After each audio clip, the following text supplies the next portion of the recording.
Das neueste Gameplay mit Sir Tobi und Lead-Designer Birsa war wieder vollgepackt mit neuen Infos, versteckten Neuigkeiten und dem ein oder anderen kleinen Spoiler.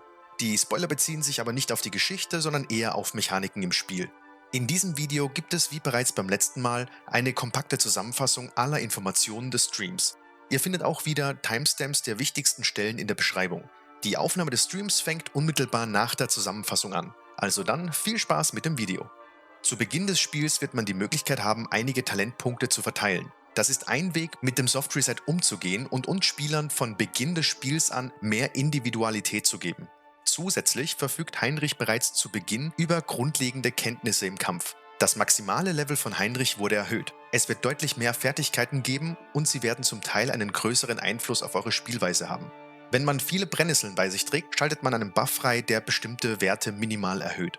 Es wird auch weitere geheime Perks geben, die man nicht direkt skillen kann. Damit sollen Spieler belohnt werden, die gerne im Spiel herumexperimentieren. Einige eurer Fähigkeiten sorgen für mehr Optionen, die bei Unterhaltungen zur Auswahl stehen. In KCD gab es das bereits, zum Beispiel mit Erster Hilfe. Im Nachfolger ist das noch viel weiter ausgebaut. Der Start von KCD2 wird einen festen Pfad vorgeben, dem wir bis zu einem gewissen Punkt folgen müssen. Wir werden jedoch schon sehr früh die Möglichkeit bekommen, mit Heinrich unseren eigenen Weg zu gehen. Man muss den ersten Teil nicht gespielt haben, um sich im zweiten Teil zurechtzufinden. Alle wichtigen Informationen bekommt man häppchenweise mit Flashbacks oder Dialogen gezeigt und erzählt. Das UI wurde auch angepasst. In früheren Gameplays haben sich einige über die sehr kräftige Farbgebung der Lebensanzeige beschwert. Im Stream könnt ihr sehen, dass an der Sättigung der Farben etwas geschraubt wurde und jetzt alles deutlich angenehmer und stimmiger wirkt. UI-Elemente können außerdem nach aktuellem Stand nicht entfernt werden. Aufgrund des Detailgrades ist KCD2 noch viel immersiver als der erste Teil. Das reicht von der detaillierten Einrichtung bis hin zur realistischen Flora und Fauna. Tiere haben eine Vielzahl neuer Animationen bekommen. Wer Spaß daran hat, soll offenbar selbst beim Beobachten von Tieren auf seine Kosten kommen. Die Biome in KCD2 sind wieder an den Regionen in der echten Welt angelehnt und beinhalten Pflanzen, die auch tatsächlich dort wachsen. Außerdem sind die Biome selbst vielfältiger und eindeutiger voneinander zu unterscheiden. Zum Beispiel dichte Wälder, sumpfige Gebiete und so weiter. Es gibt einige neue Tiere. Bereits bestätigt wurden Krabben und Wölfe. Letzteres soll offenbar recht gefährlich und aggressiv sein. Vögel können euch zu Beute führen. Das wurde nur in einem Nebensatz erwähnt und nicht gezeigt. Ich vermute, dass dadurch die Nester im Vorgänger ersetzt werden und Vögel auf Beute in ihrem Nest hindeuten können. Zu den unterschiedlichen Tageszeiten wird man deutliche Unterschiede bei Licht- und Wetterverhältnissen sehen können. Im Stream selbst kann man verschiedene Tageszeiten sehen. An einer Stelle gibt es am Morgen eine unfassbar schöne Szenerie mit Nebelschwaden und Sonnenlicht, das durch die Baumkronen bricht. Gesichtsanimationen wurden deutlich verbessert. Es gibt eine Reihe von Gebissmodellen. Damit sollen die Bewohner Böhmens noch unterschiedlicher wirken. Außerdem ist es für diese Zeit nicht unbedingt bezeichnend, wenn alle Bewohner strahlend weiße Zähne hätten. Es wird außerdem einen Fotomodus geben. Da man sich mit der Kamera von Heinrich entfernen kann, um sich umzusehen, haben die Entwickler befürchtet, dass das System vor allem für Schleichaktionen ausgenutzt werden könnte. Das wurde umgangen, indem Heinrich jedes Mal, wenn wir den Fotomodus beenden, die Szenerie beschreibt. Das wiederum hören andere NPCs wie Wachen in der Umgebung und begeben sich auf die Suche nach euch. Heinrich kann an diversen Orten im Spiel beten und mit entsprechendem Skill einen temporären Buff bekommen. Im Stream könnt ihr Heinrich auch einmal beten sehen. Es gibt neue oder verbesserte Animationen für zumindest Kochen, Graben und Blumenpflücken und die werden jeweils auch im Stream gezeigt. Es gibt ein richtiges Tutorial für Alchemie. Im Kodex wird man sämtliche Pflanzen und erlernte Rezepte jederzeit einsehen können. Bei der Anzeige der Pflanzen sieht man sogar die Menge, die ihr im Inventar habt. Das Rezeptbuch hat ein optisches Upgrade bekommen. Sogar Trankrezepte werden sowohl schriftlich als auch bildlich dargestellt. Die Alchemie wurde überarbeitet. Sämtliche Animationen sehen viel besser aus. Zum Beispiel die Flüssigkeit im Kessel, ob beim Eingießen, Aufkochen oder Befüllen einer Fiole. Man hat mehr Kontrolle über das Zuführen von Hitze. Der Kessel kann manuell von der Feuerstelle genommen werden. Nach dem Herstellen eines Trankes kommentiert Heinrich Fehler während des Brauens. Damit haben wir endlich direktes Feedback über diverse Fehler während der Zubereitung. Und noch etwas für alle, die wie ich ein Fan der Alchemie in KCD sind. Es wird unterschiedliche Qualitätsstufen von Tränken geben. Damit können weitere Effekte freigeschaltet oder bestehende Effekte verstärkt werden. Wenn wir als Spieler auf das richtige Timing, Temperaturen usw. achten, können diese hochwertigen Tränke entstehen. Das ist ein Beispiel dafür, dass einzelne Systeme und Minispiele viel mehr Tiefe bekommen haben und so wirklich für jeden etwas dabei sein sollte, in das man sich richtig vertiefen kann. Beim Reparieren von Heinrichs Ausrüstung kann man mehrere Gegenstände gleichzeitig auswählen und reparieren. Es wird Fertigkeiten für das Reparieren geben. Ausrüstungsteile können mit den richtigen Perks beim Reparieren verbessert und aufgewertet werden. Die Sauberkeit von Heinrich wird wieder eine wichtige Rolle spielen. In KCD2 wird es Aktivitäten geben, die Heinrich deutlich schneller schmutzig werden lassen, zum Beispiel durch das Graben. Das Rufsystem wurde ausgebaut. Es gibt eine Vielzahl an Fraktionen. Außerdem greifen Reputationsgewinne und Verluste verschiedener Fraktionen ineinander. Tut ihr also einer von 2 verfeindeten Fraktionen etwas Gutes, wird die andere Partei nicht davon begeistert sein. Bedringt sich Heinrich in einem Dorf, in dem er nicht beliebt ist, bis zur Besinnungslosigkeit, besteht die Möglichkeit, von den Bewohnern ausgeraubt zu werden. Wir sollen dann sogar sehen können, wie gestohlene Ausrüstung von NPCs getragen wird. In den neuen Gebieten findet man teils sehr starke Gegner, die nicht nur fortgeschrittene Mechaniken beherrschen, sondern auch auf eure Schwachstellen zielen werden. Es wurde der Kampf mit der Axt gezeigt. An der entsprechenden Stelle könnt ihr die abgeänderten Kampfzonen und das Gameplay mit der Axt selbst sehen. Der Meisterschlag war im Vorgänger laut den Entwicklern zu stark. Es gibt ihn nach wie vor, aber er ist viel schwieriger auszuführen und deutlich riskanter. Vor allem ein aggressiver Spielstil und der Meisterschlag sollen ganz gut zusammenpassen. Man wird das Visier des Helms manuell hoch und runterklappen können. Starke Gegner werden bei hochgeklapptem Visier auf euer Gesicht zielen. Es wird weiterhin den Berittenen Kampf geben. Im Vergleich zu anderen Systemen hat der Kampf auf dem Pferd jedoch weniger Anpassungen erhalten. Grund dafür ist laut Sir Toby, dass der Berittene Kampf als solches weniger im Fokus der Entwickler steht als andere Spielelemente. Armbrüste können auf dem Pferd abgefeuert werden. Je nach Kategorie eurer Armbrust könnt ihr auf dem Pferd aber nicht nachladen. Die schwere Armbrust wurde hier als Beispiel genannt. Ein Pazifistenmodus soll zum größten Teil möglich sein. Es wurde auf Situationen in Schlachten eingegangen, wo man auch Einfluss auf die Intensität der Gewalt hat, die auf Gegner eingewirkt wird. Heinrich kann nicht immer 4 Waffen für die Schnellauswahl vorbereiten. Offenbar ist die Qualität des Gürtels ausschlaggebend für die Menge an Quickslots der Waffen. Es wird auch einen Schnellzugriff für verbrauchbare Gegenstände geben. In KCD2 können Tränke auch im Kampf eingenommen werden. Da das bestimmt mit einer Animation einhergehen wird, sollte man das möglichst im richtigen Moment machen. Der unbewaffnete Kampfstil wird es ermöglichen, Gegner zu entwaffnen und mit deren Waffe direkt anzugreifen. Das soll offenbar auch für einen lautlosen Kill möglich sein. Der Verschmutzungsgrad und damit der Geruch von Heinrich werden beim Anschleichen eine Rolle spielen. Wenn Heinrich stinkt, werden Gegner einen komischen Geruch kommentieren und die Quelle des Gestanks ermitteln. In Blut getränkte Kleidung sorgt für einen höheren Einschüchterungswert. Man wird Steine werfen können, um Gegner abzulenken. Diese Steine können offenbar auch Gegner und Tiere treffen. Das Speichersystem rund um den Retterschnaps bleibt bewusst bestehen. Dadurch soll Safe-Scamming entgegengewirkt und gleichzeitig dafür gesorgt werden, dass wir bewusster Spielentscheidungen treffen. Die Entscheidungen im Spiel können einen sehr großen Einfluss haben. Das können entweder verschonte Feinde sein, die man später wieder trifft und euch sogar helfen, oder befreundete NPCs, die aufgrund unserer Entscheidung im Laufe der Geschichte zu Tode kommen. An der Stelle ist noch zu erwähnen, dass es aber keine falschen Entscheidungen gibt. Jede Entscheidung lässt unseren Heinrich seine eigene Geschichte mit anderen Konsequenzen erleben. Und genau das könnte dem Spiel eine viel höhere Wiederspielbarkeit verleihen. Das Spiel ist noch reaktiver als der Vorgänger. Es werden weitaus mehr Aktionen und Taten von euch durch NPCs kommentiert und ihr werdet mittels neuem Schnell-Dialogverfahren darauf reagieren können, ohne in eine richtige Unterhaltungsszene zu gelangen. Es wird eine Vielzahl an Höhlen geben, die wesentlich interessanter sein können als im Vorgänger. Darin werden eine Reihe von lohnenswerten Dingen zu finden sein. Umgebungsstories in Form einer Szenerie, Beute, Soldaten, Banditen und vieles mehr. Codex-Einträge werden wieder in Hülle und Fülle vorhanden sein. Das Spiel wird weiterhin pausiert, wenn ihr euch im Inventar befindet. Auch in Dialogen kann KCD2 angehalten werden. In der deutschen Version des Spiels werden wir viele bekannte Synchronsprecher zu hören bekommen. Offenbar sind in den letzten Jahren leider vereinzelte Sprecher verstorben, weshalb wir auch neue Stimmen zu bekannten Gesichtern zu hören bekommen werden. Man wird außerdem unser treues Pferd Pebbles aus dem ersten Teil finden können. Er soll aber etwas versteckt sein. Außerdem wird man Pebbles über eine versteckte Mechanik verbessern können. Auch Köter wird in KCD2 wieder auftauchen. Sein Erscheinen geht offenbar mit einer Person einher, die nicht im Stream genannt wurde. Ich werfe meinen Hut in den Ring und sage, dass entweder Pfarrer Goodwin oder Theresa mit Köter auftauchen werden. Zu Theresa wurde sich einfach zu vage bisher geäußert und es würde perfekt für einen schönen Moment passen, sollten wir irgendwann von den beiden begrüßt werden. Und jetzt noch ein paar allgemeine Informationen, die erwähnt wurden, die beziehen sich im weitesten Sinne auf das Spiel oder das Studio. KCD2 wurde um einige Minispiele wie das Schmieden erweitert.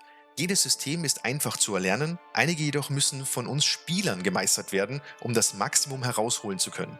Prokop hat einige Male betont, dass das Studio die Zeit der Spieler wertschätzt. Es soll keine Sammel 5 Wolfspelze-Quests geben. Jede noch so kleine Quest erzählt eine einzigartige Geschichte. Im Gegensatz zur Aussage im letzten Stream wird es doch unterschiedliche Enden geben. Wir müssen uns auf jeden Fall darauf einstellen, dass Heinrich nicht der Held sein wird. Er ist der Typ aus einem abgebrannten Dorf, mit dem man sich identifizieren kann, weil er halt ein normaler Dude ist. Wo im ersten Teil die Entwicklung vom Burschen zum Mann stattfand, wird in KCD2 die Entwicklung vom Mann zum Krieger zu sehen sein. Und es wurde ausdrücklich Krieger, also Warrior, und nicht Hero betont. Noch eine letzte Sache, bevor es endlich mit dem Stream losgeht. Es ist eine Freude zu sehen, mit wie viel Herzblut das Team offenbar an dem Spiel dran ist. Man kann an so vielen Stellen im Stream sehen, wie begeistert sowohl Tobi als auch Prokop von dem Spiel sind und darüber erzählen. Und damit meine ich nicht nur, hey, schaut euch das coole Spiel an, das wir euch verkaufen wollen, los, kauft es, begeistert. Ich mag da zu viel reininterpretieren, aber die beiden und vermutlich das gesamte Team um dieses Spiel wissen ganz genau, was für ein Schmuckstück mit KCD2 darauf wartet, von uns entdeckt zu werden. Mich würde an dieser Stelle auch eure Einschätzung interessieren. Ich für meinen Teil bin unfassbar auf dieses Spiel gehypt. So, genug geblubbert. Jetzt habt viel Spaß mit dem Stream, vielen Dank fürs Reinschauen und bis zum nächsten Mal. Abonniere den Kanal.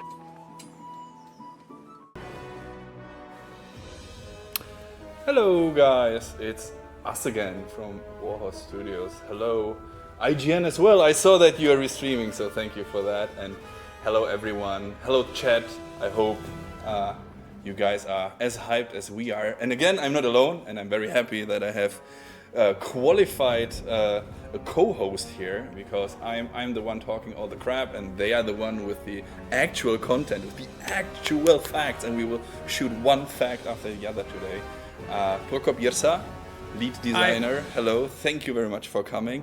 Maybe you guys have seen him already in the announcement video. Actually, it was shot, when was it, like in January? It was quite some time, yeah. Yeah, it was. But it was really cool, you know, in this scene with the big in this church in Kutna Hora, and Prokop, equally as me, we are in the team already for over 10 years. Yeah, so, it's going to be 11 years this December. Yeah. Time flies, and we managed to release one game in a decade. Yeah. But there's a second coming very soon, and that's why we are here today. But Prokop was also the designer on the what? Music down. The music down. How can you guys say me that the music is too loud? Don't worry, I will put it a little bit quieter like this. But what I wanted to say is that Prokop, equally as I, we were working here for over 10 years already, and Prokop was a designer with Kingdom Come Deliverance 1, and now he's the lead designer, so overviews everything that's going on at Warhorse Studios, from the visual parts over to the content of the game, the characters, the dialogues, the quests, very important, of course. And today we will pretty much talk about this, about the little details, about what you like about the game, and the features. And the features. I mean, yeah. that is very important. We are playing today a build that eventually some of you have already seen on Gamescom live. However, don't worry, we will give the extended director's cut to it with the qualified comments from us. So we are going to the area of Trosky, which is the second map the first map you will encounter in Kingdom Come Deliverance 1, but it's this one of two maps that you will, not Kingdom Come 2, of course.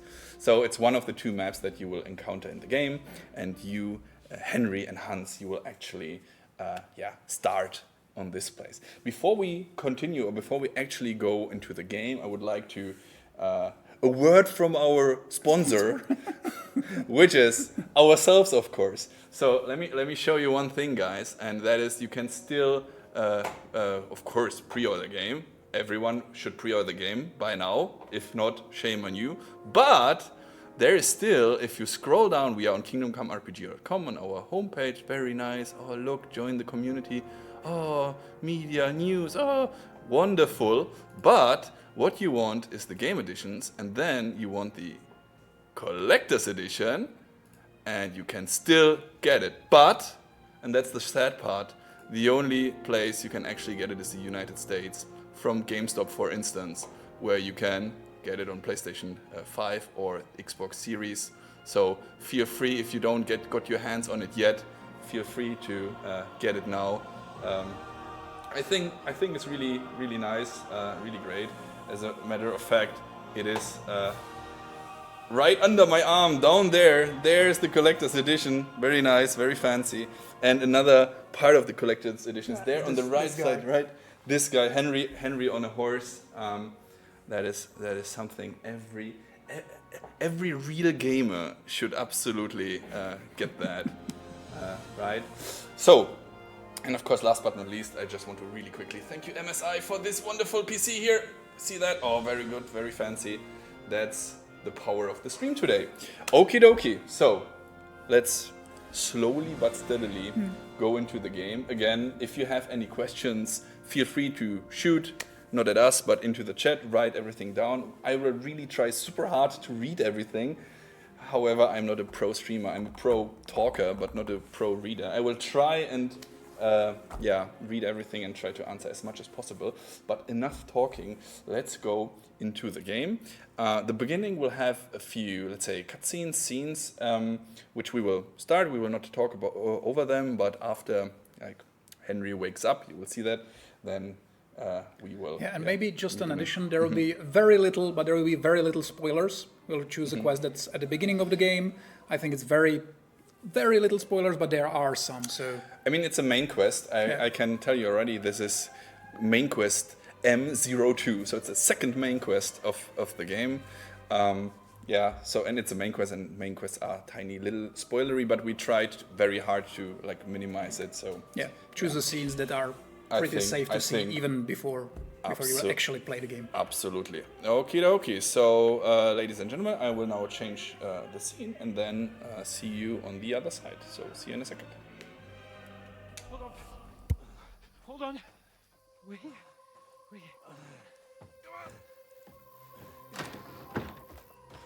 Pavlena, is it you?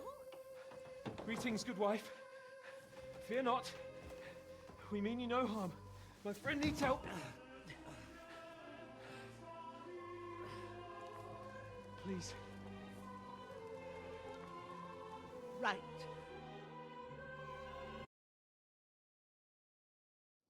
Let's have a look at you. It's all right.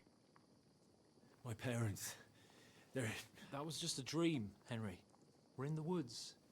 We were ambushed, but don't worry. We'll get you fixed up right as rain. Now I've got you, whore sons.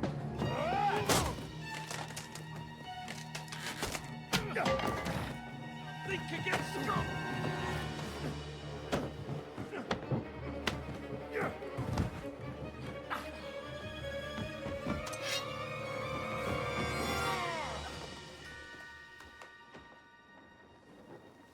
Hey, lad. Are you alive, lad?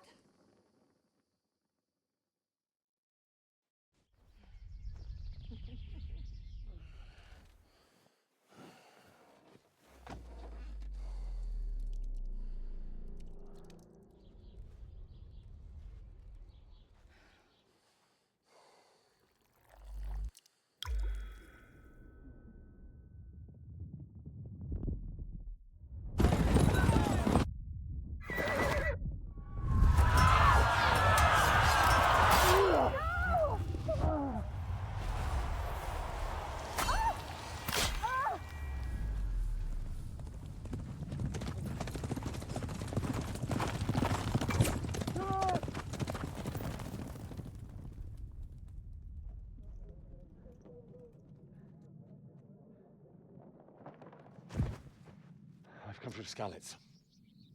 They burned it to the ground. Slaughtered everyone. Who?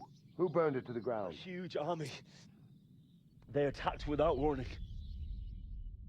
Get all the people inside the gates.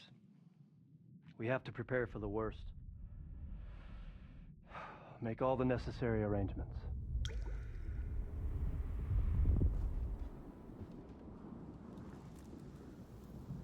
I am Sir Marquardt von Aulitz. I come in the name of Sigismund of Luxembourg, King of Hungary and Croatia.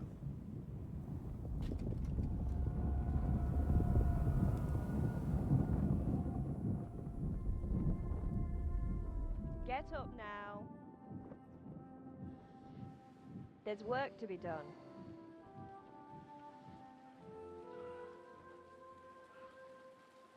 Mother?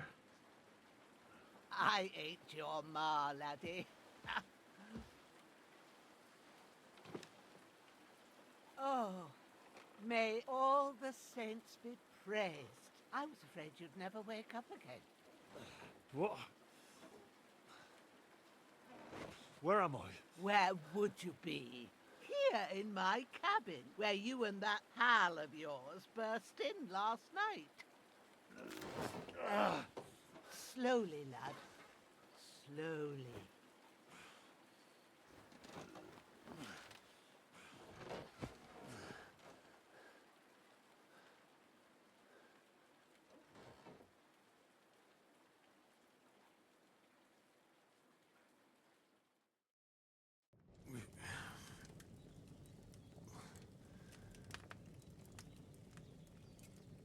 What happened?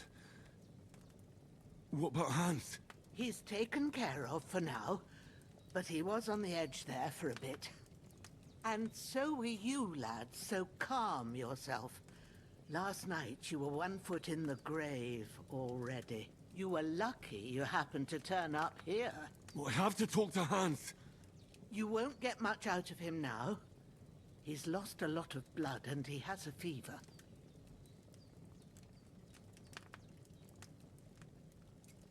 What happened to him? That cutthroat that followed you fellas cut him up bad.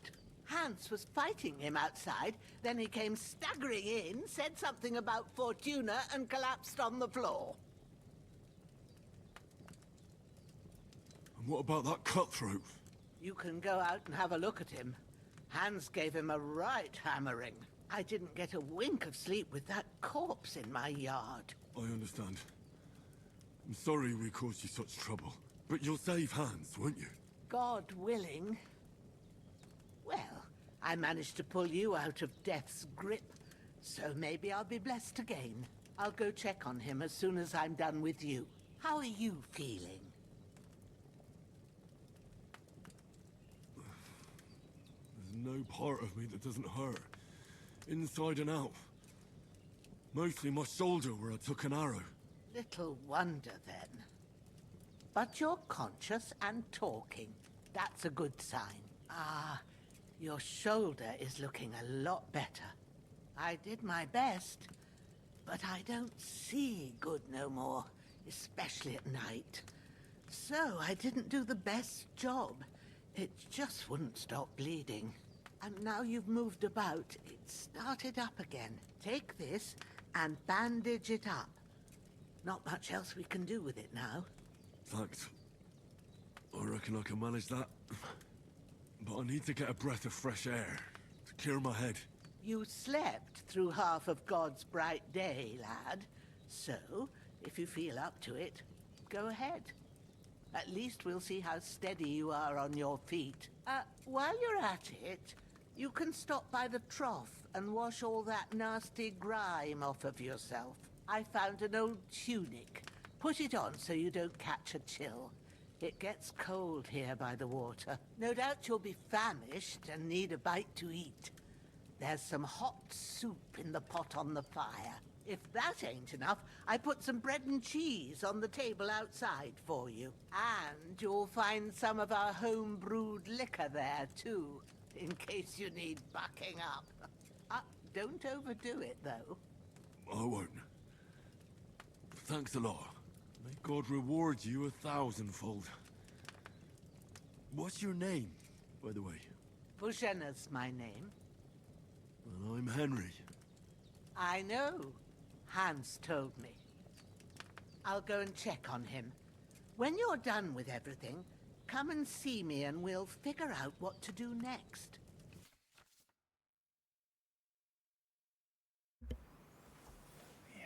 Okay, so we saw the little intro scene, and now Prokop will tell us about how we actually continue from KCD1 to KCD2 and what these strange red...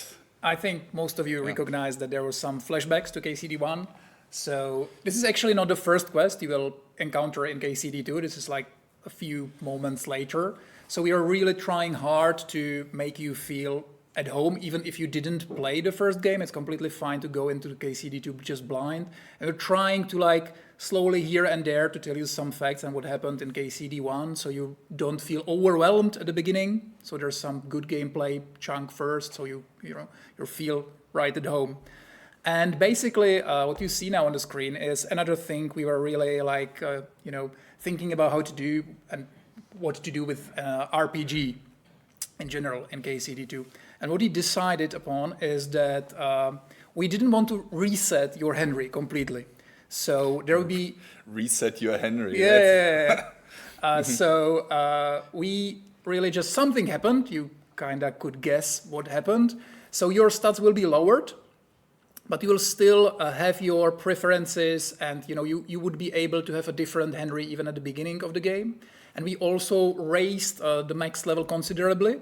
So, you were really good at, the Ratai region in KCD1, but now you are a way bigger regions. There's a more important region with much better fighters. So you can achieve even more levels and perks. And actually, all of the perks are new and they're much more impactful, actually. I sometimes compare it like Henry in KCD1. I mean, most of the time when he was dealing with problems, it was like either some bandits in the forest or some lower nobility or something like that. And I sometimes say that Henry in KCD1 was something like the champion of the Sunday League. And now in KCD2, he's invited to play in the Premier League. So he knows how to play football. However, the challenges are bigger, the enemies are harder, and now in KCD2 you are being dragged among armies, and there will be kings involved, and the drama and the emperors. The emperors even. Yeah. So the whole setting, the stages are higher. There's more on stake. And I think that is quite interesting. And for those who didn't recognize the first scenes, the red thing, right? That was exactly as Prokop said. That was something like flashbacks. So it was actually actual scenes from KCD1. And this is the way how we try to implement it. So we never like fist in your face. Watch this video for 20 minutes and then you can start to play the game. No. The way how we think about it is, as Prokop explained already slightly, while you are playing the game, slowly but steadily, we will give you the bare necessary information. This is you, that's your friend, that's a letter, you have to bring it to that castle. This happened. Good luck, have fun. And that is pretty much everything that is important for you. Other than that, it's really the open... Bohemia 1403, the open world is waiting for you and you can just freely roam. And a lot of that is actually optional. If you want to delve deep, you can ask people what happened, their opinion about that, but you don't have to. You can just, rush right through what you love about the game, and if it's just, wandering around and killing bandits, good for you. Talking about stats, so let me go through this quickly. Game saved, and let's open up first of all. Look at this wonderful hut we are in here. It's a herb woman's hut, which we can obviously see here, and she's a fan of smoked chicken, I guess. But let's open the inventory real quick, and since we are here already, let's check some of the stats. It's the one that these are pretty much the ones you already know from Kingdom Come Deliverance 1, but you can see that there are already some levels attached to them. And we can also see here in the skills that Henry knows already something, but as Prokop said, we have to hone his skills now even further, right? As you can see, there's some of the skills are completely new. There's 9 general skills. There's then 6 combat skills. You can see, for example, maybe a little tidbit. Pole arms are now a completely usable weapons. You can stash them in your inventory. You can change you can just pick up a pole arm in the middle of the combat, which with its own perks and everything, the same as the marksmanship. It now has all the perks and everything, way more than in KCD1 and definitely more impactful. Yeah, and one common question we get quite often is like, how does it behave with the combat? And of course here, if you check, Henry, of course, is able to use a few tricks already. Riposte, perfect block, feint, evade. So the combat got an overhaul, of course. So it plays different, it feels different, while it stays very true to its nature. I think for KCD1 lovers, they will feel right at home, but meanwhile we are trying to make it a little bit more like accessible maybe, not dumping it down. However, since, as I said, Henry already got his fair share of combat in KCD1, he of course needs to know the bare minimum. However, he will of course hone his skills even further. And then we have also the combos, of course, so for the different weapons.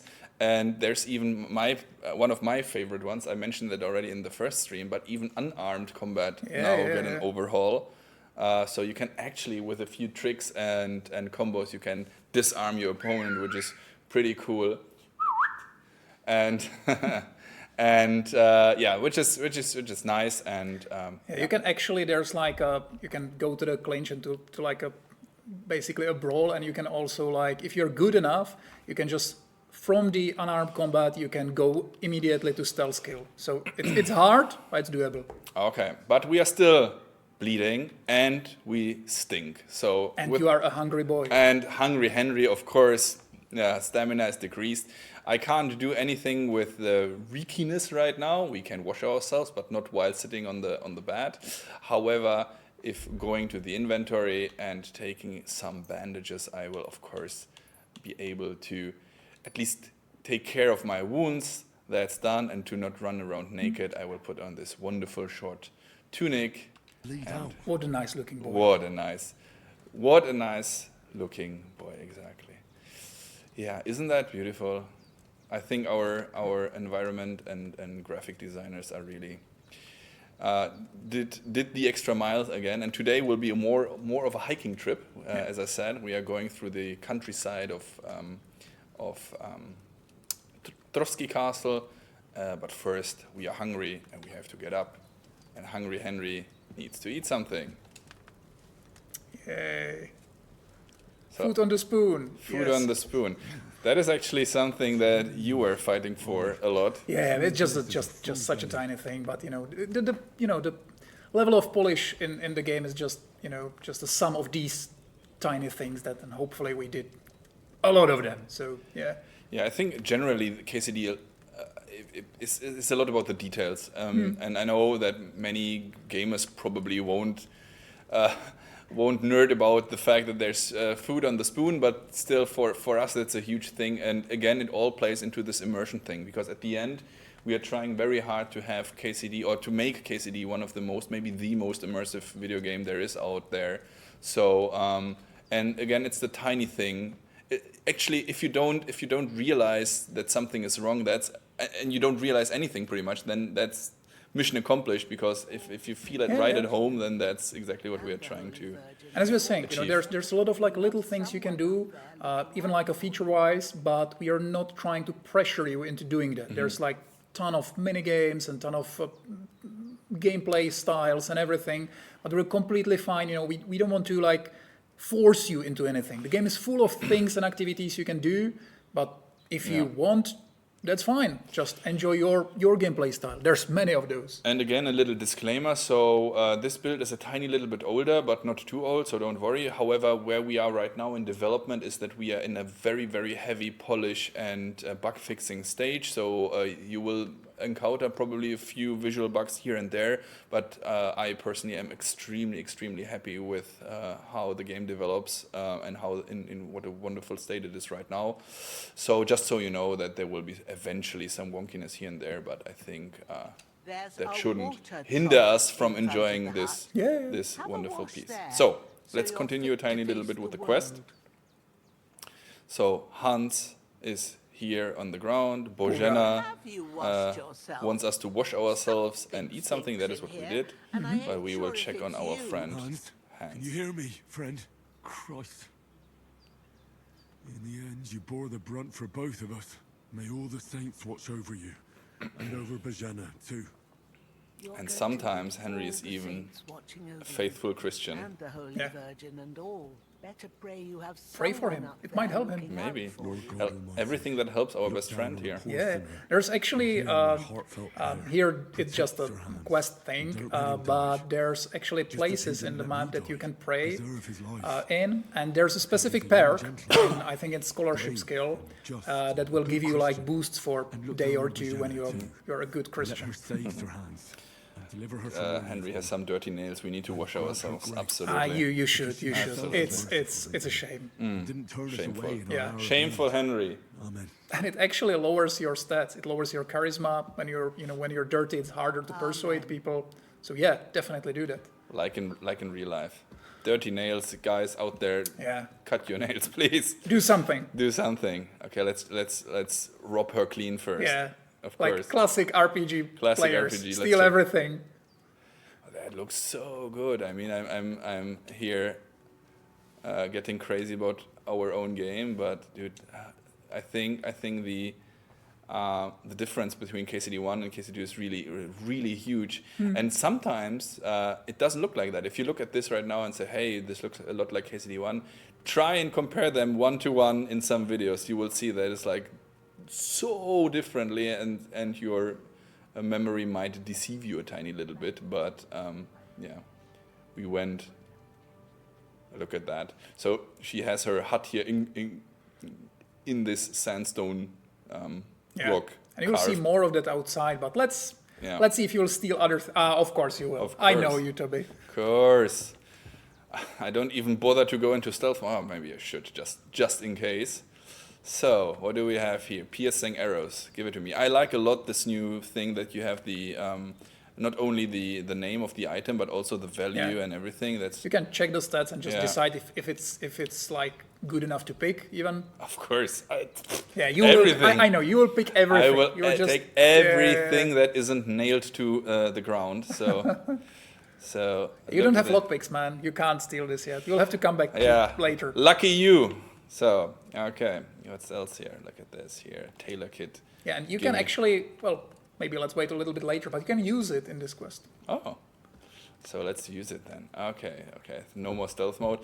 Thank you, Bozhena, for patching us up, and I stole everything you had. So, let's go outside and check this. So, I really like this scene. Yeah.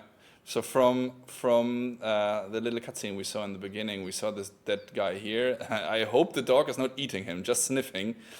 But this is the dude that that was following Henry and Hans to this place, and Hans was fighting him, but got terribly wounded, as you could see.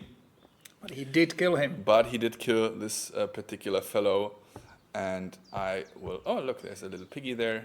Yeah, it's hers. Wonderful. It's boar. Boar. Yeah. But first of all, for those out there who don't know, this is a floppy disk. And floppy disks is something that I was sharing in school back in the days with funny stuff on it. But for us, it's the Savior Schnapps, which we will use. That's a very common question, by the way, the saving. We want to talk about that for a second. It's you can actually use it right now. Or maybe wash yourself first. Okay. You don't want to have save when you're dirty. Sure. But yeah, and you can. Even this is like little. It's actually nice. Yeah, and the hands are clean now. Yeah. So are his nails. Yeah. So you can save your game now, I'd say. Yeah. So the system is very similar to what we had in KCD1, meaning there's autosaves in quests. There's actually quite a lot more in KCD2 than it was in KCD1. So you should be pretty safe even when you don't use the Savior Schnapps. But we still want to, the immersion is so important for us that we want you to, when you're trying, deciding, should I try to rob this place or should I attack this bandit camp? There should be always some element of fear or decision making, because you can't just abuse saving mechanism. There's no quick save. So if you want to just try something, you'll have to use the Savior Schnapps, and you will have to either find it or brew it in alchemy or buy it. But you get tipsy from it. Yes. So yes. Here you go, drunkenness. And it's another thing, it shows the depth of our systems. Even just a simple mechanic as a drunkenness, there's associated skill with drunkenness, And there's perks, it can help you in various situations, but be careful, it's not good to drink too much, because there's like a positive state of drunkenness, there's a negative state of drunkenness. There's a negative state of drunkenness, excuse me? Yeah. Never heard you of don't that. remember your negative states. I do remember them. Okay. But there's also like hangovers, and you can also get addicted to alcohol. And also there's like maybe just a little tiny thing, but it really, I think it shows how deep the game is. If you get really drunk, you'll pass out. Oy, oy. And if you pass out somewhere where people don't like you, Oy, oy. they might steal your stuff. So if you wake up, and they will actually wear them. You might wake up and see some guy wearing your, hat or boots or something like that. It's like in this movie, I don't know how it's called in English, Prince from Zamunda or something, and they're like coming to the United States and got robbed and everything, and the other day they find the guys outside trying to sell their... Yeah, I think I saw that. Yeah. Okay, we washed ourselves and we ate something. And you didn't faint while doing it. I'm pleased, Henry. I had to pour a whole Lethean potion into you last night. That's what I call medicine. It can either put a dead man back on his feet or make sure he never gets up again. So consider yourself lucky. I will. But what about Capon? Well, he's less lucky. That brute really knocked him about before Hans beat the life out of him. Is there any way I can help? I owe it to Capon, and I want to do whatever... Show yourself to Bozhena. Here I am, Bozhena. All right. I've got a bit of that Lethean potion. Actually, the Lethean potion is a potion from KCD1. It's in KCD2 as well, and it resets your perks if you want to like change your... First, we have to it's like deal a with little that fever. inside The joke. best and fastest remedy for that is chamomile decoction. Luckily, it ain't too hard to brew, but we'll need some fresh sage for it. And, of course, chamomile. You ought to be able to manage that. You've got young legs and eyes, and I reckon a bit of a stroll would do you good. Easy as pie. I can do that. Sage has a purple blossom, and chamomile has white petals with a yellow center. Both of them grow in sunny places. There are sandstone cliffs around here. The soil underneath might suit them. Good lad. You really do know a thing or two. I'd never have guessed.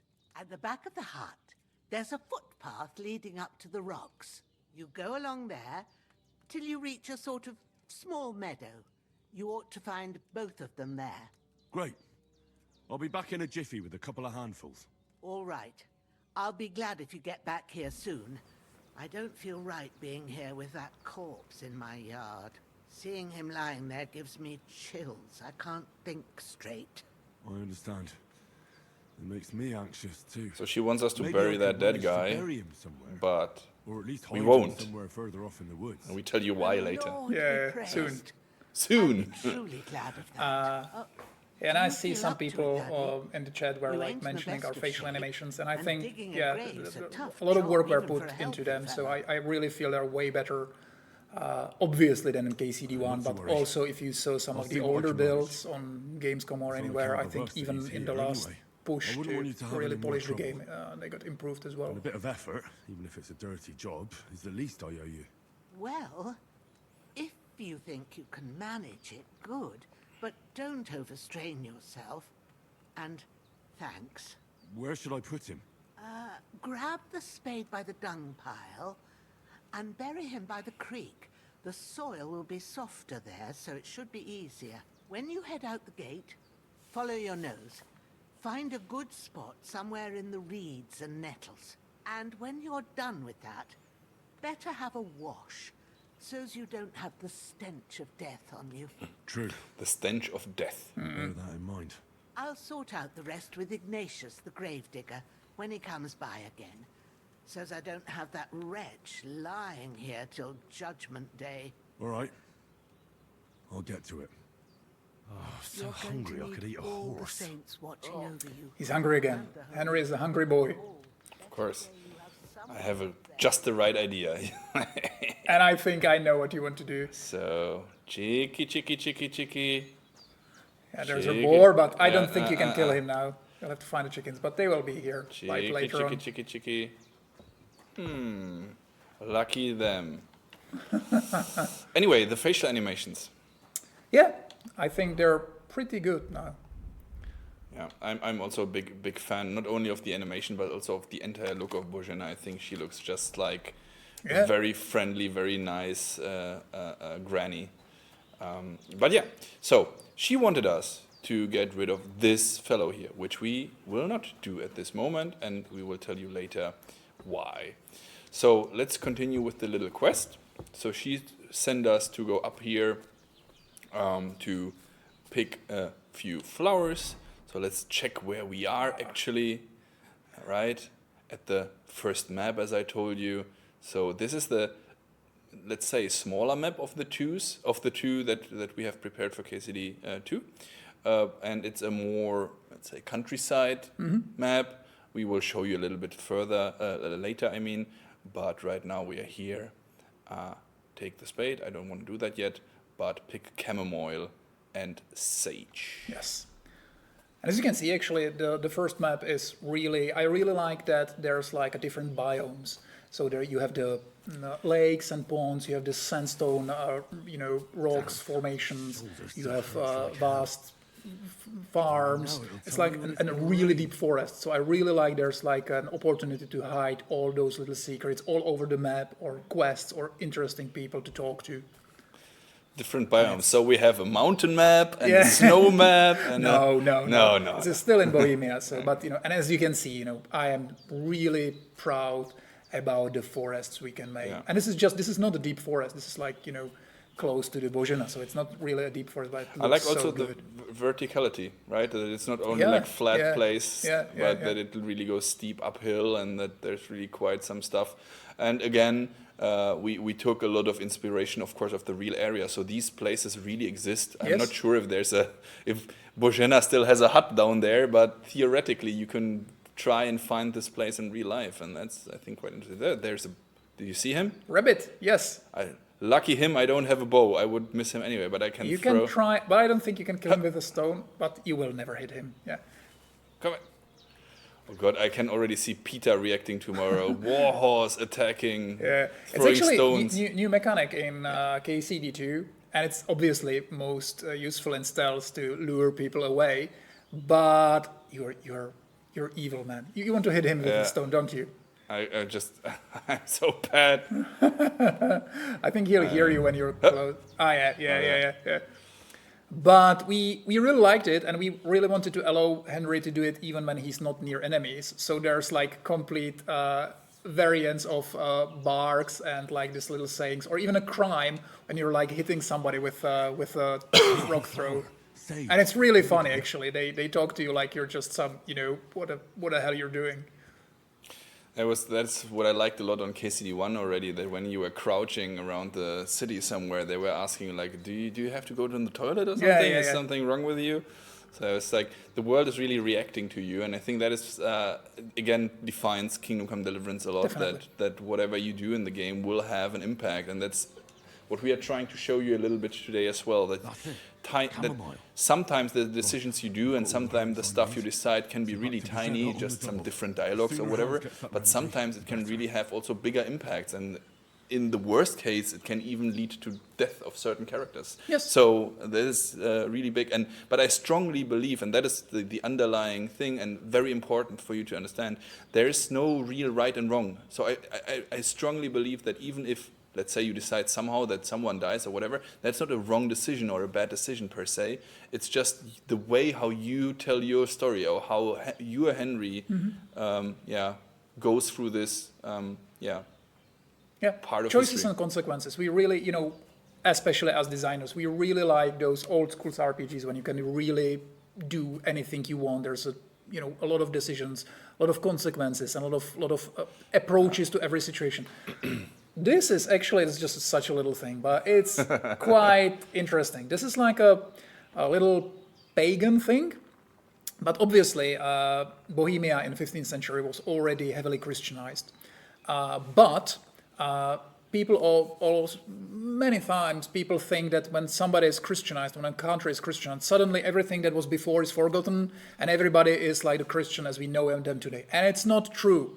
Actually, the Christianization was like a process that took a long time, and also those like cultures mixed together. So even people in these ages would think about themselves as Christians, but they would still have these superstitions, and they would like kind of mix the beliefs of Christianity back to some rituals they did. They will use like parts of Christianity, and also they would carry some paganism with them into Christianity. And it's like a mixture. It's very, very interesting topic. There's some of that in game, but it's also like, you know, you can spend hours on Wikipedia to learn about it, or even in much more, you know. All this talks about Christianity made me tired, so let's go back. Down. Sorry, I'm lover of history, so barefoot. It's important. But to me look to at have that it there. Yes. The magic, the wizard tower. Yes. Well, almost. Almost. This is actually Trosky Castle. It's in the middle of the Trosky region. Not very surprising, and I will not give you any spoilers, but very important things for the story will happen there.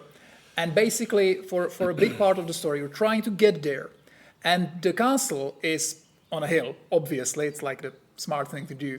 And you can actually see it from every part of the map. So it's kind of taunts you, and you know you will have to overcome it and get there. And for those who played KCD1 and saw the end of KCD1, then your initial quest is, or the KCD1 ended in a way that the lords were sitting together writing that letter that you and Hans and his entourage of soldiers were supposed to bring to that castle up there. But how we ended up here in this hut in this forest and not in this castle, that is something that you will then experience in the game, but it's quite dramatic, and I think it will be. And it's a real thing. It's a real castle. You can still go there even now. It's it's not in a good shape. It's like it's a ruin now, or partly it's ruined, but it's especially nice place. Really, if you're ever in Czech Republic, go there. It's an amazing place. Okay. I was there. As a matter of fact, Trosky is a Czech a regular word, and Trosky means ruins. Really, translation 1-to-1. Sad part about that the castle is actually ruins. They are ruins right now. So, but actually, the name was still in place in 15th century, even when the castle was brand new. So it's kind of this little mystery why they called it like that. And a little side note information for you guys. So Trosky Castle was finished by the end of the 14th century, so 1390 whatever. It's really new. And the game takes place in 1403. So you will have the chance to see a brand new castle in its full pride, up and ready for you to explore. So, what's happening? What's happening? The dog is making a fuss. The chickens arrived as well. Good for me. And we will go into stealth mode again. We have to see a little bit what's going on there. Yeah. And before, okay, there's some baddies, right? We can see them there already. Get a hold of a weapon. Or we see already the rabbit up there, so they are slightly hearing us. We have to equip the weapon just in case, you never know. And then I will go here, and they will say, what? There's the piece of shit, and he's immediately attacking us. You are done for. Am I? Okay, show me. Fuck this. Oh. Yeah, you hit his head, but now his friend. No. Oh, you're fucked. Oh. Yeah. I have died in combat. You did. So, why did that happen? First of all, because I'm an idiot and I turned my back towards the enemy. Not a smart thing to do. Not a smart thing to do. You shouldn't. So, lessons learned, guys, right? The more you know. And but what happened actually? So, one thing you hopefully noticed is that they immediately attacked us, right? Yeah. So why is that? So those dudes were apparently looking for us, for someone. We don't know that, I tell you already. And they saw their dead friend on that pile that we... our task was to bury him. We said, screw you, we won't. and they saw him and put 1 and 1 together and immediately attacked us. Yeah, Okay? they knew somebody was hiding there. They knew somebody killed their friend, so they attacked you immediately. So these are like, there's obviously in the game, there's like a really big choices and content, like you know them from other games, you know, big story-making events. But there are also these little things. There are very little things that you don't even know you're making a little choice, but it is there. The game is very reactive to what you're doing. Absolutely. And because of that, I would like to try again and see what happens if we play everything a tiny little bit different. You have to talk to her first. Yeah. I'm stupid. I should have made the save after I talked to Bozhena. So let me just skip through that so we have this quickly. She says the same thing as before. After all, it's the same situation as we saw before. By the way, we didn't mention this earlier. Sometimes, and that was already the part in KCD1, but maybe you want to say something about this. Sometimes the perks or the skills that you learn will help you in some dialogues and unlock some special... Yeah. We actually do have some skills that are especially used in dialogues, a lot of like kind of persuasion or impression or intimidation and stuff like that. But we also want to use your regular skills in dialogues. So sometimes, for example, when she's asking you whether you know something about alchemy, you can use the skill, and it can, sometimes it gives you like a new option, sometimes it just gives you some new items, or just a reputation like you just did with Bozhena. She really appreciates that you know something about alchemy. The chicks are there. But here's, you can see the reputation we mentioned earlier. Actually, the reputation system, maybe I can give you a little explanation. It also got pretty overhauled in KCD2.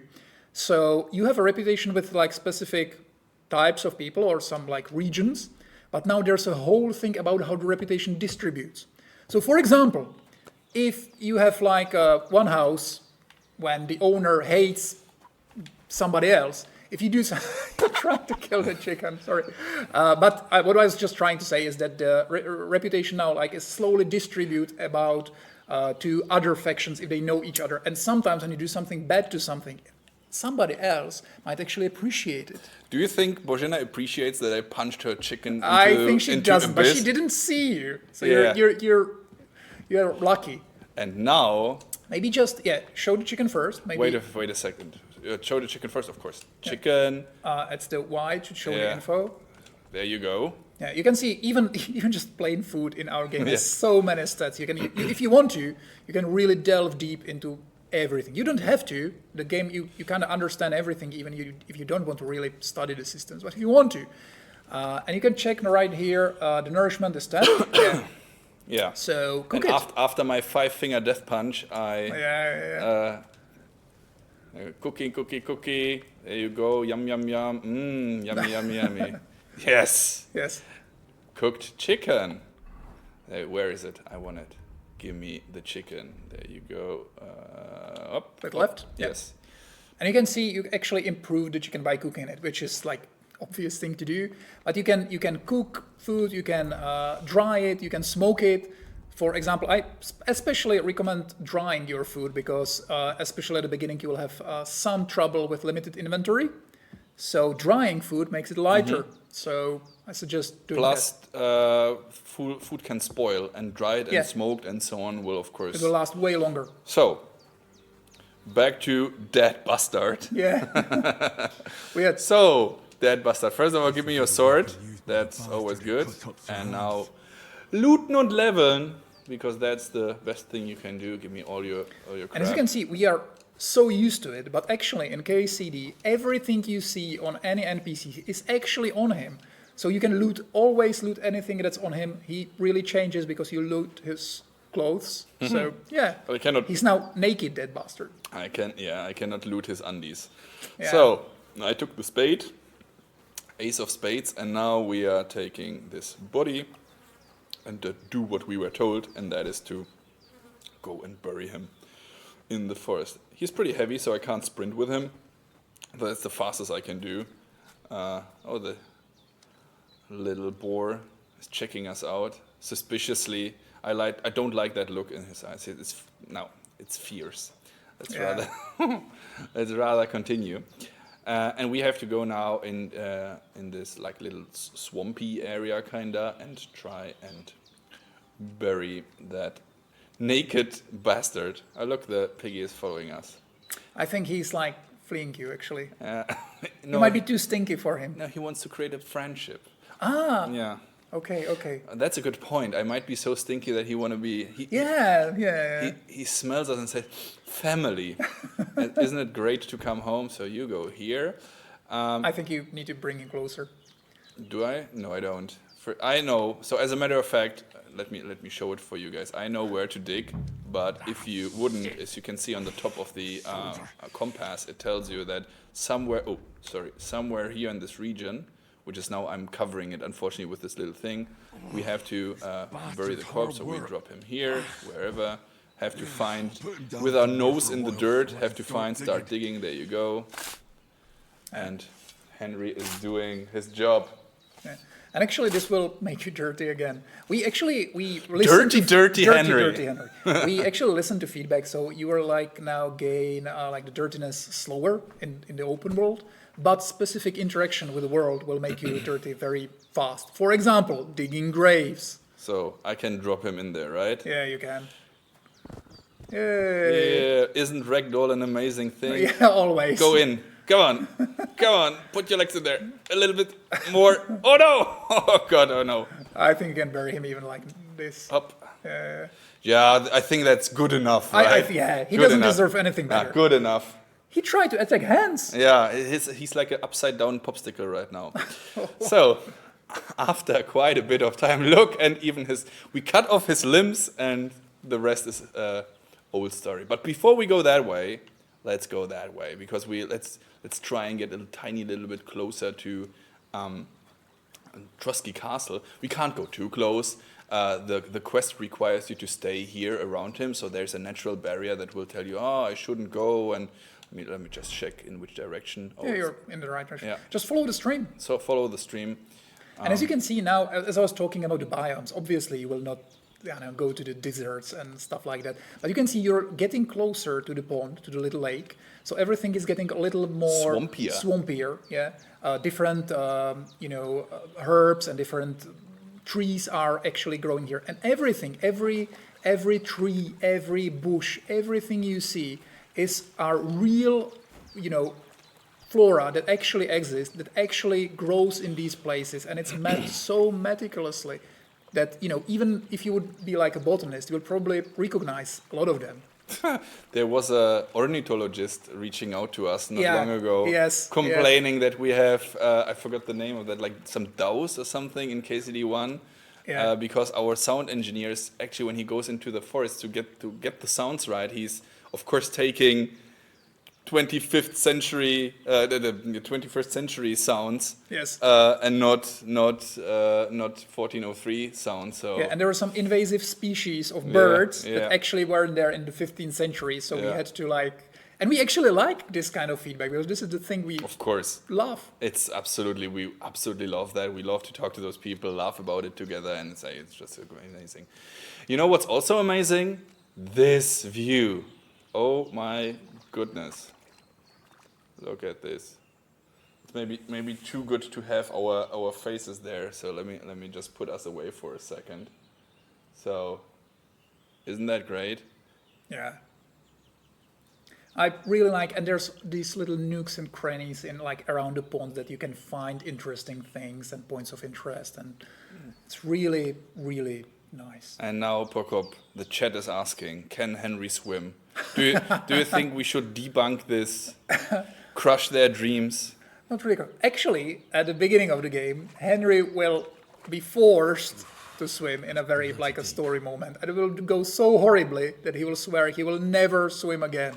So sorry, you can't just freely swim anywhere. Hungry Henry unfortunately cannot swim, guys. Crushed dreams. Actually, later on, there's one quest when he'll be so drunk that he will swim again, and it will once again end horribly. There you go. Is he swimming in a bathhouse? You can consider it swimming, yeah. Okay. There was actually also some wildlife here, so if you're lucky, then you can find crabs and little animals here as well that you can pick up and eat, right? Yeah. And you can, once again, you can cook them, smoke them. So yeah, there's like a lot of, there's quite a big variety of animals now, and also very nice new animations of all those animals. So you really feel when you actually met a deer in there, and you saw that he could turn like pretty smoothly and everything. The level of polish in everything. The KCD2 is the game we really wanted to make. KCD1 was like I loved the game, and I spent 6 years on the game, but I loved the game. But we were really trying something that was like little above our capability. And now this game is the thing we wanted to make, and we hope that we really honestly hope that in the end you'll appreciate it. Do you think I should show the community, the chat, what they can also do if they're at beautiful places like this? Yeah, sure. But that's kind of a spoiler. It's not a spoiler. It's a little feature. It's a little feature, but it's kind of a spoiler. Guys, do you want a tiny little spoiler? Like a tiny one. It's not a story spoiler. They know already. They know. It's not peeing. That would be very funny. But it's actually finally we have a photo mode in the game, right? So you can watch wonderful Henry staring into distance, but also you can whoop and hide the hints, and you can do the most wonderful nice screenshots you want to do. The camera is tied to Henry, so you cannot fly extremely far away. It's also physical, so you cannot go through walls or something like that. Yes. But there's a tiny gimmick. Which there's a story about it. Try to end the photo mode. End the photo mode. Guys, take care what's happening now. What a view. Yeah. When the photo mode ends, Henry will comment on what you did in the photo mode. Well, it's a generic. He will basically say like nice what of you are nice or something like that. But when we are like trying to implement photo mode, there's like this issue we're trying to solve, because photo mode can be used to kind of cheat when you're trying to stealthily approach something. We didn't want you to like look around the corners, but we didn't want to limit the photo mode too much. So what we did is that when the photo mode ends, Henry will comment, and that little saying of his is actually heard by people in the world. So when you're like really trying to, approach somebody in a stealth and you'll cheat in this way, when Henry says nice or what of you, the guards will say, what? What was that? And they'll look at you and go and search that place. I think that is such a tiny detail, but still, I think KCD is all about the details, and this is like so nerdy and so cool. Really. So when you end the photo mode, Henry barks something, and the others will hear it, so you cannot use it for and while actually, stealthing. Very similar thing, but when you're talking, as we were like making fun of our dirty Henry, now when you're dirty, you actually smell.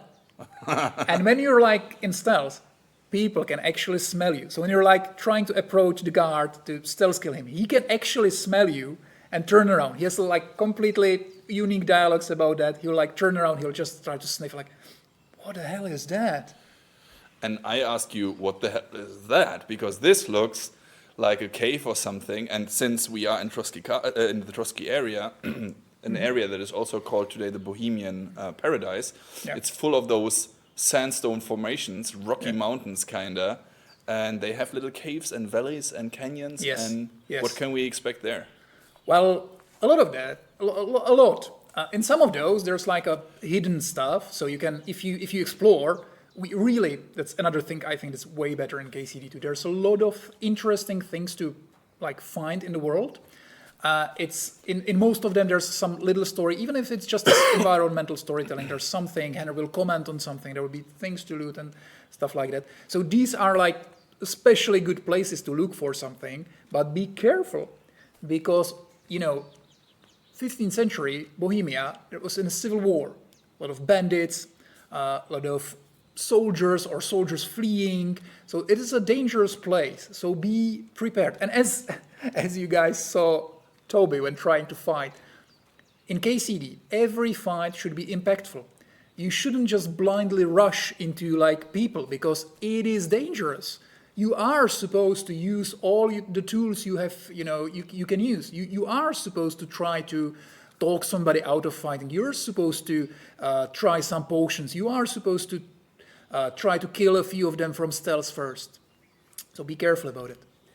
And since we were talking about smelling, is this perk still in there that when you have flowers in your pocket or herbs that you smell Yes. actually good. Yes, and there's also a lot of hidden perks. Actually, I don't think nettles, because nettles don't grow in this kind of biomes. But for example, a good hint to our players: if you pick a lot of nettles, there's a hidden perk that will permanently raise some of your stats a little bit, but it can help you at the beginning. Well, it's not a hidden perk anymore. It is not. It's hidden for most of the players. Yeah. Only the people on the stream know. You qualified ones who Yeah. were with us through this entire stream. You now have this super secret Yeah. OP. Something similar was in KCD1 actually, but there's way more. There's definitely more of these in KCD2. So explore, try things, try new things. We're really trying to reward players that are trying new things, trying new approaches. Yeah. Okily dokily. So we will now go again, pick those flowers, and then address. Maybe I think the from there, yeah, there it is. You can see the Gelée of Pub, which is, I think, the biggest pub in the region. It's pretty big. Also, some very interesting quests are there, so I definitely suggest going there. There's bathhouses also, so once again, you can use baths there. Bathhouses, everyone's favorite. Yeah. Can I slip from here? You can't slip, but you can fall. I will not try it. And you can see, for example, on the left, there are some birds flying there. Yeah, I am not think here. this is intentional, but sometimes birds can lead you to places. So you know what place we need to go now? Pick some flowers, Yes. because our best friend Hans is still in his last moments there, and we were just sightseeing. So we should not do that. Hop. And I will scare the deer. Go away, deer. And give me the sage. Yes. Purple flower. Okie dokie. Sage. And the chamomile, which is here. That's it. Now, Chamomile. okay, before we go back now, I've got all the herbs on I these. will So do back to Bozhena on the something. double. No, wait, let Sooner me, Hans let gets me that remedy, the better. get the autosave first, and then I will put on some armor, some slight one, and then we want to show you again about how the game plays differently and how stuff will change according to what you do and how you decide and which items you choose to wear and so on and so on. Yes. So let me just quickly initiate this. What's Yes. that? There it is. Now we go into the inventory, and I will take what I looted earlier from this wonderful gentleman, the dirty bastard. Dirty and naked bastard. Maybe you can talk about outfits. It's a new thing. Absolutely. So look on the right side. You see that everything is marked with a yellow shield right now in the inventory. And there's a yellow sheet And below there's Henry. a yellow sheet below Henry, because we can now actively change outfits like that. So you can have 3 pre-prepared outfits. Yes. Comes really handy. So I would recommend something like a, let's say, fighting outfit, a stealth outfit, and maybe a speech outfit or something like that. And you can pre-prepare those sets, and then with a click on a button in your inventory, when you're not in the middle of a combat, Yeah. then you need to have some safe place and some quiet place. Then you can change the outfit. But you can pre-prepare, which I think is a quality of life improvement. Absolutely. And there's a lot of them in the game, Yeah. because that's something we wanted to improve a lot. The game should be now much smoother to play. You should be way easier to learn. The depth is there. It's the game is maybe even deeper, including the combat. There's some very advanced moves that weren't in KCD1. The depth is there, but it should be a little easier to get into it, a little easier to learn everything, a little more descriptive. And I will now. We have the different outfit, of course, but also this belt that I'm wearing is a weapons belt.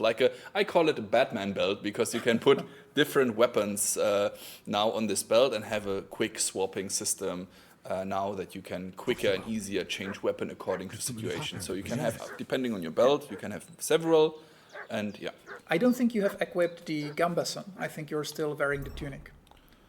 I think you have it in an outfit, but yeah, this is the outfit you want. Okay, there you go.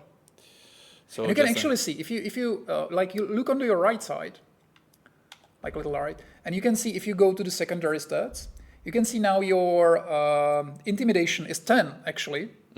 Change the outfit on the left. Yeah, in here. Yeah, and go back. And now you can see it lowered a lot, because, depth of the systems. When you're talking to somebody or when you're fighting somebody, when you are wearing a strong armor that's fully, blooded, completely covered in blood, you are more intimidating. And the same actually, even in dialogues or even in other systems, it same works against people. So for example, if you will loot somebody's armor before, for example, a fight in some quest, it will be easier to intimidate him because he will feel weaker, because he doesn't have weapons, he doesn't have armor. So all these systems are kind of working together to give you this kind of options, once again, or to immerse yourself in all those things you can actually do. I will show you now something. I will keep the tunic, right? Because I want to show you something. I think you're still pretty intimidating because you have the weapon and everything. Okay. If you want to show what I think you want to show, go there naked. Naked? Yeah. But with a or at least with a tunic. A tunic. Yeah. Okay. Let me check. Intimidation. Yeah, that's nice. So at least we have the tunic. We need a weapon. But I will take my favorite weapon here, which is the axe that is lying here around. And I want to show you now something, guys. So, a little spoiler. First of all, I take this weapon.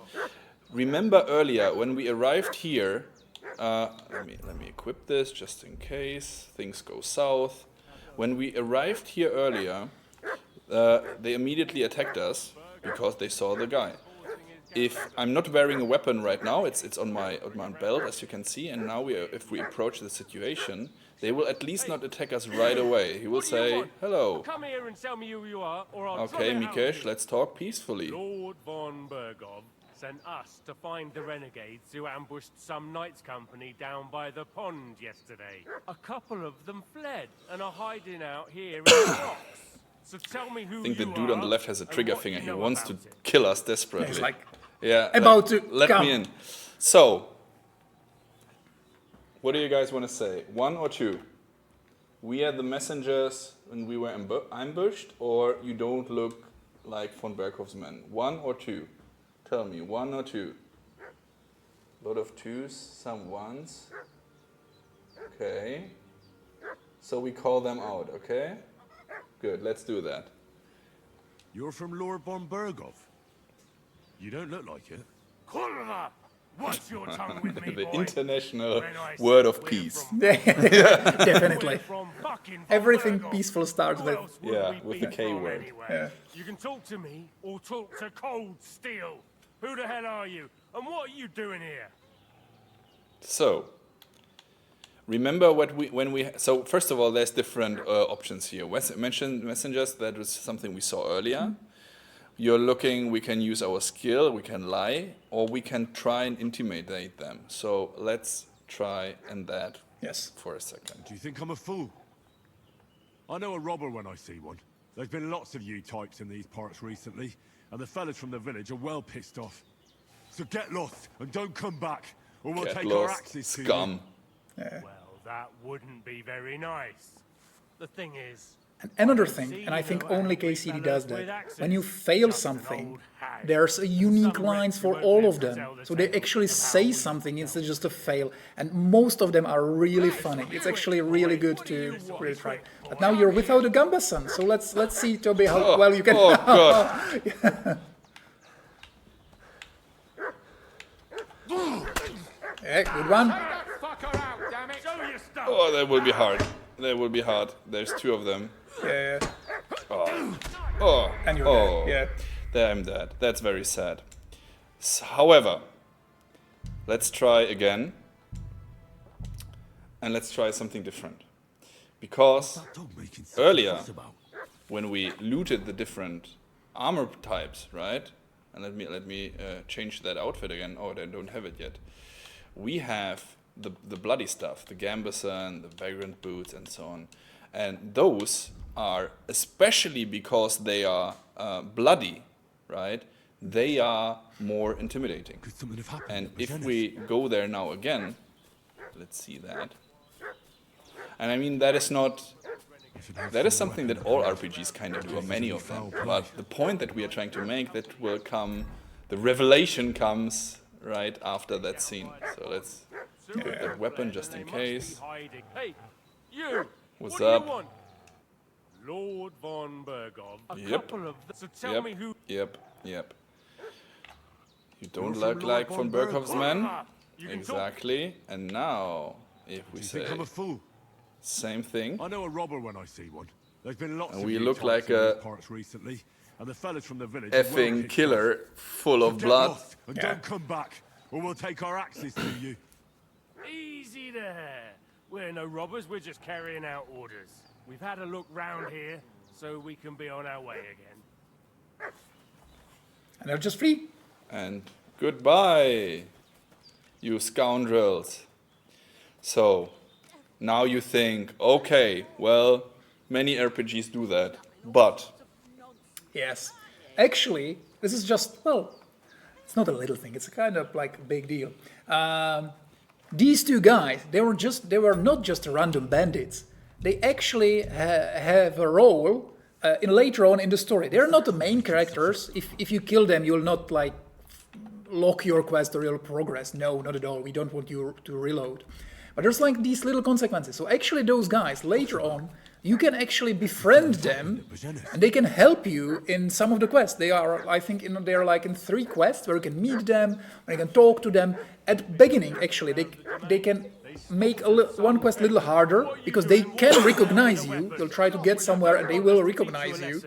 But later on, you can befriend them and you will actually, you know, have a lot of common in them with them. And by the way, as Prokop said earlier, they have unique lines for almost everything. Did you see that he was just asking me, why the heck are you running around with a weapon in your hand? So I had my equipped weapon, and he was reacting to that. And again, that is what I'm trying to tell you all the time. The world is so reactive to you that it's really, immersiveness is extremely important for us. And now, if we tell him, listen, I'm Henry from Skalitz, as the other option. You really are trying to win at least one story, don't you? Absolutely. Now You feel ashamed a little bit with your combat skills. They will call me the Butcher of Skalitz. Yeah. They will know who the heck I am. And an escort would be good too. Shit, how about that? I didn't expect you to fall for it so easily. We're not von Burgov's men, and we'll deal with him later. Like we did with you yesterday by the pond. But that's the least of your worries now. We'll take your Sir Hans with us. But we've no need of you. Farewell, Henry of Skalitz. This'll be quick, boy. This'll be quick, boy. We'll win. Yeah. I believe in you. He's dead. Yes. Oh, where's the other one? Oh no. You still let him go to your back, man. Yeah. Still have a chance. Rookie mistake. Rookie mistake, yeah. But the dog can help you. Yeah. Do it. Come on. For the camera. Nice. Yeah, kill it. Yeah, that's more of your style. And you thought I'm bad at fighting, but I'm actually good at acting. That's the part that you need very to know. proficiently stabbed him in the back. Absolutely. So first of all, Ma, I'm bleeding. Well, no, Bozhena, I'm bleeding. You look a sight. It's a wonder you're standing on your feet. My word. They I worked said, you over good. the Butcher of Skalitz. It's mere a scratch. Well, You're dying there, man. I mean, I still have HP, right? Yeah, some. It's nothing. A scratch or two. It's just a flesh wound. Play the hero.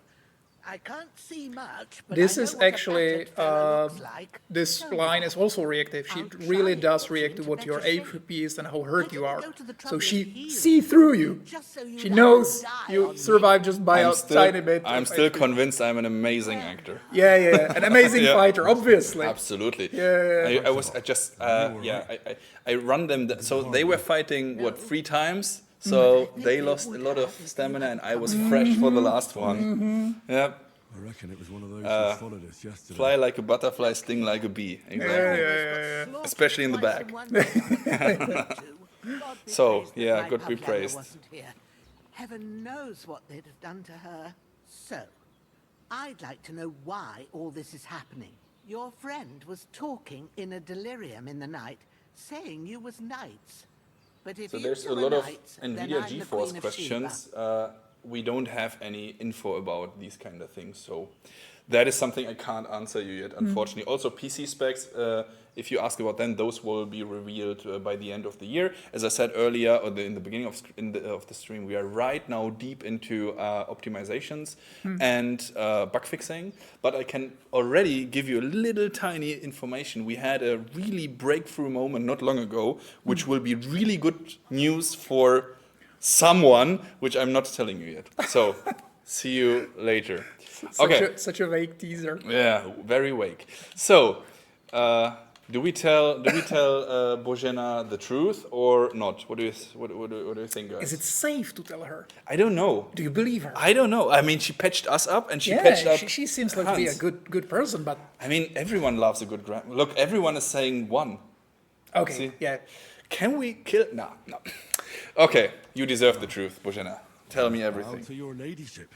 Sir Hans is the young lord of Leiper and Perkstein. I'm Henry of Skalitz, son of Sir Radzig Cobbler, and I'm his bodyguard. We were heading to Trosky to deliver a message from Sir Hanish of Leiper and Margrave Jobst to Lord von Burgov. But we were ambushed by bandits yesterday down by the pond, and you already know the rest. And as God is my witness, we're no bandits. I swear to you, I'm thankful to you for saving us. And I'm sorry it caused you trouble. Well, you sound sincere, so I'll take your word for it. I hope I won't live to regret it. You won't.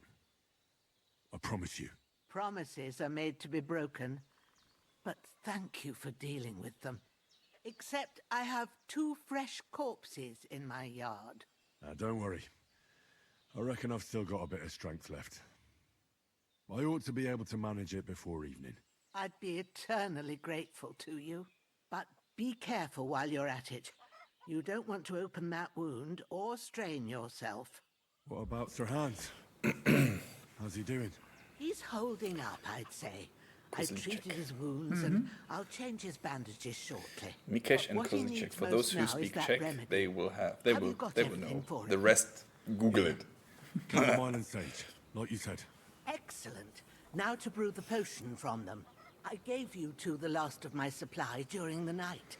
But fresh is best anyways. It's a shame my daughter Pavlena ain't back yet. She'd get it done in a jiffy. But we'll just have to manage without her. But you can do it too. It ain't nothing hard. My eyes are so bad, it'd take me all day. But at least I can tell you how to go about it. And when she's talking about that her eyes are bad, you can actually see that she has like the eye illness that makes her see bad. It's like a custom made for her. And we'll brew the remedy, right? So alchemy, of course, again, back in the game. But damn it, Tobit, clean yourself. Do you see how dirty you are? Yeah. Yes. I've been at the alchemist bench a few times, but it's been quite a while. That's grand. More than I was hoping for. And not to worry, it'll all come back to you. I have a book here with the recipe, but it'll be better if I tell you. I know it. Can see the little shade in her eyes, so this is not a bug or something. This is like really her having an illness. I love how she misses that. That's another thing we did. We have like a different teeth for different people, so we, a lot of times in games, even when there are Middle Ages, everybody has a perfect teeth. Not in our game. Nah.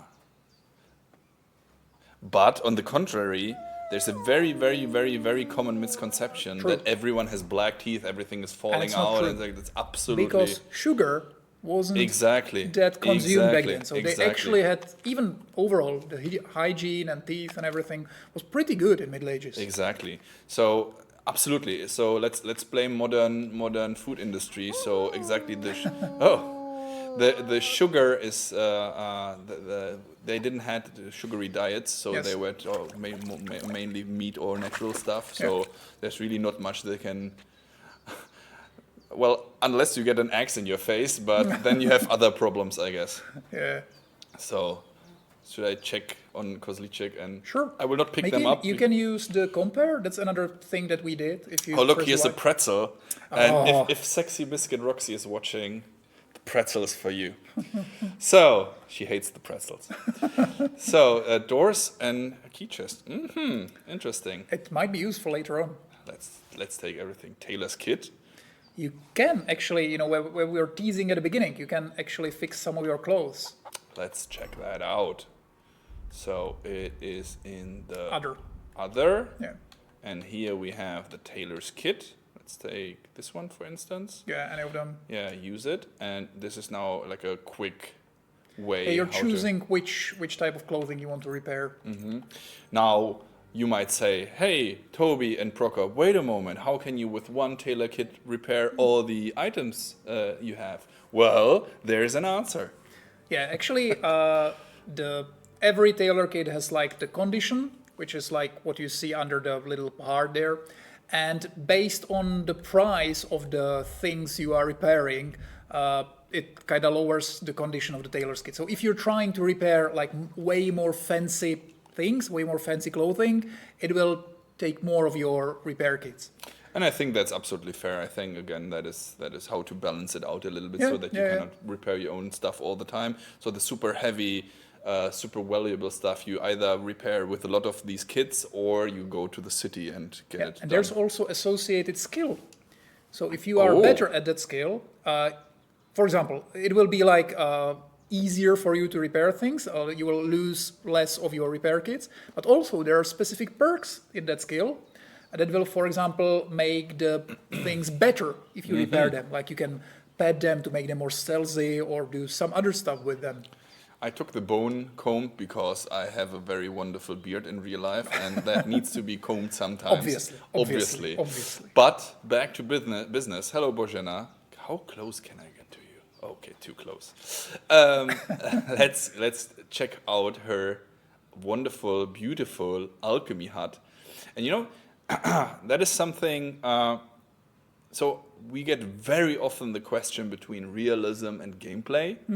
And it's really important to mention that in the first place, we are absolutely working on a video game. Yes. First and foremost, right? The realism part is something that we use to flavor everything. That is the tools, the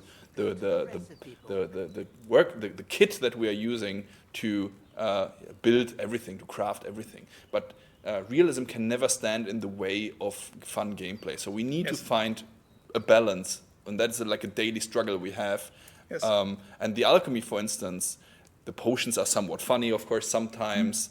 However, still, what we can see here in the book, for instance, these things are actually based on real herbalism that was used in the Middle Ages, right? If maybe even some of your grandmothers might used a chamomile decoction it really helps with healing, for example.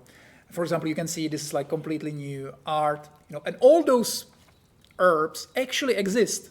And if it says it grows in roadside stitches, in clearings, and where there is relief from the sun, and it grows there in real life. If you learn from our game where the herbs grow, you can actually find them in the real world as well. Exactly. And if it says it's poisonous, then don't try them in real life. Don't eat it. Someone was asking if we can carry the book around. No, the books are always put here, but... No.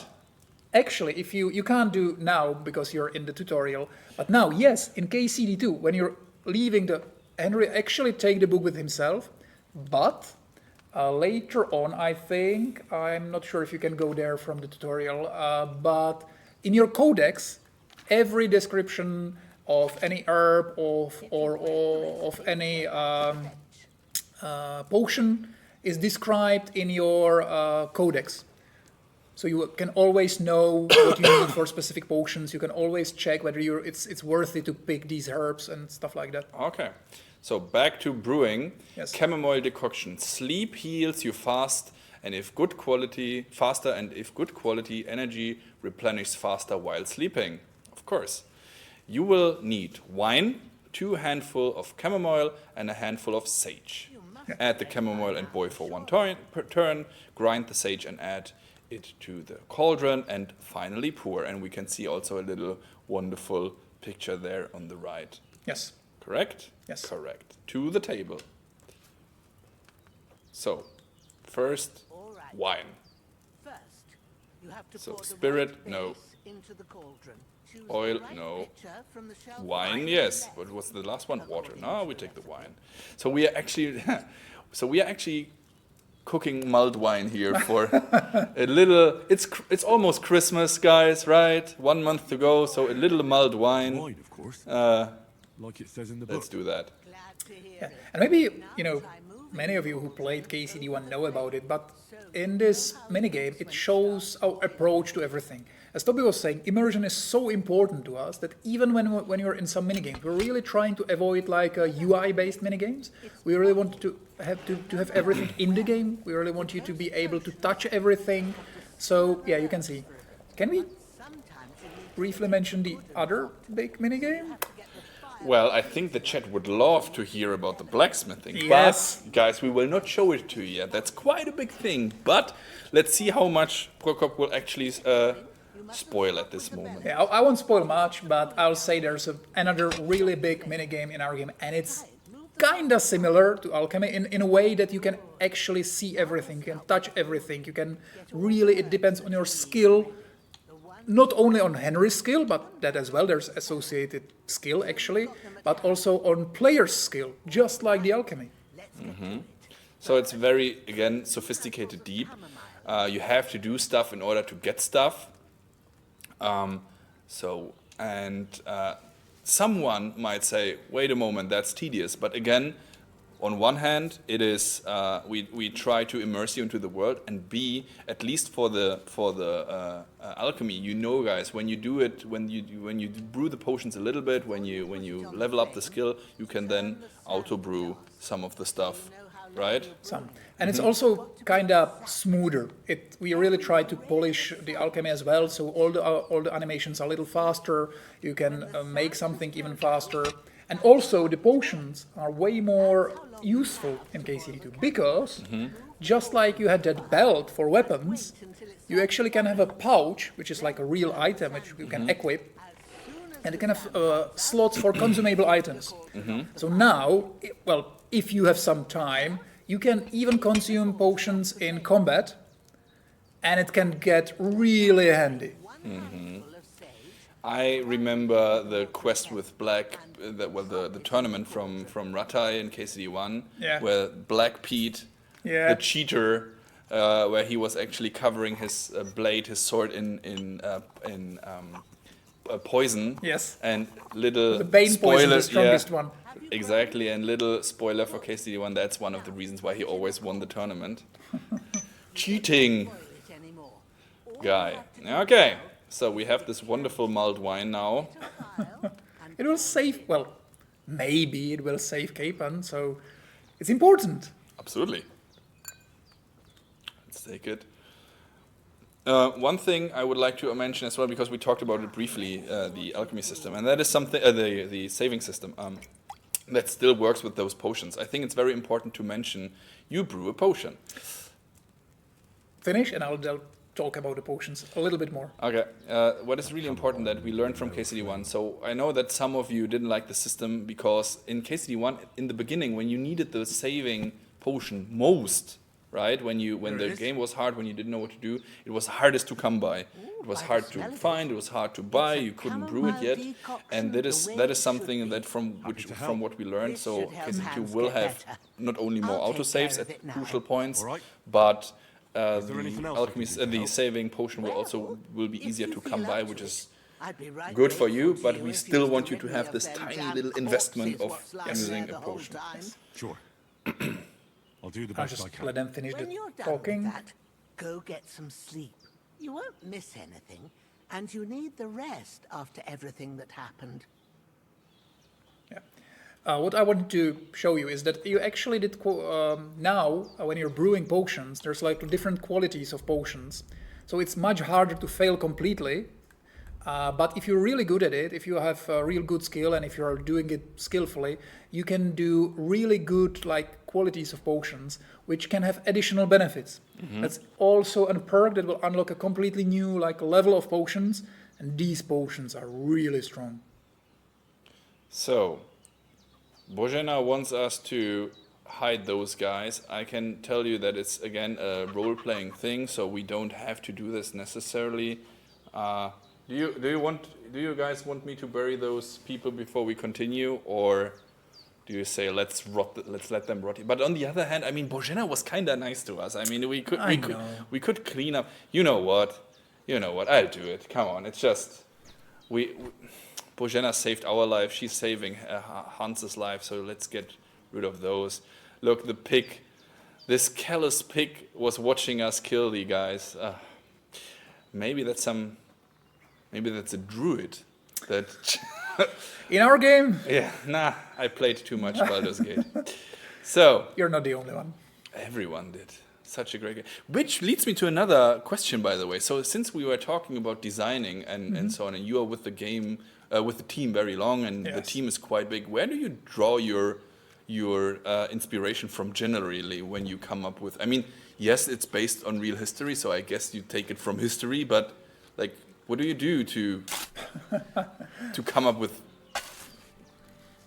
quests? Yeah, as I was saying at the beginning, the design team is really like, there's a lot of people that really love RPGs, new ones, and even the old ones. And we really like, so there's a lot of inspiration from that, where we really like the freedom of choice, I would say. We really like that. But also, there's like this combination of people that love games and also really, really love history. So we really read old books, we really read like research papers, like proper studying, proper research, and we take a little inspirations from there, from other games, from other media, and we're really trying to... Maybe another thing I would like to say is that we really honor players' time. Oh yeah. So every quest, even the tiniest quest in KCD2, is unique. There will be never any fetch quest. Never a quest that will tell you, listen guy, bring me 5 wolves' hides. Never. Every quest has a little story, new characters, something unique. So the KCD2 is a very long game, but we really respect players' time. There's never something that will just prolong the game unnecessary. Unless you want to, like burying those corpses. Yeah, there are things you can spend infinite time, doing potions or, hunting in the woods, and many people actually do. But the content prepared for the players is always unique. Good sleep will make a new man. So I would like to take care of that other corpse, but it's gone. No. But doesn't matter, we go to sleep. Yeah, let's go sleep. And they will magically vanish, like they did right now. Sleep and save.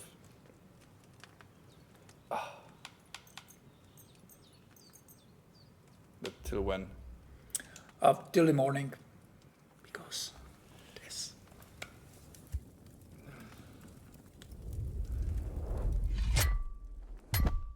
A sword such as this will bring honor to its bearer. True, Sir Radzik. If I'd have had it like back in Nicopolis, things would have worked out differently.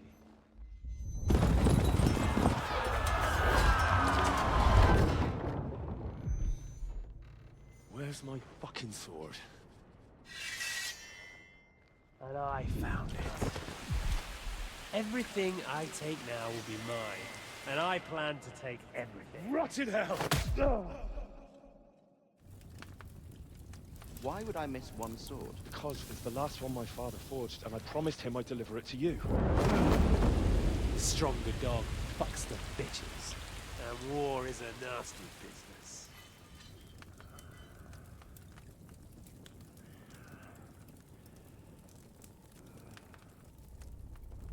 Where's my fucking sword?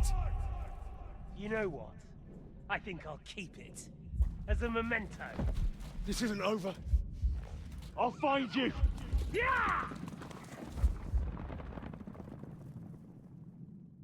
Don't disappoint me. Wake up, Henry. It's past sunrise.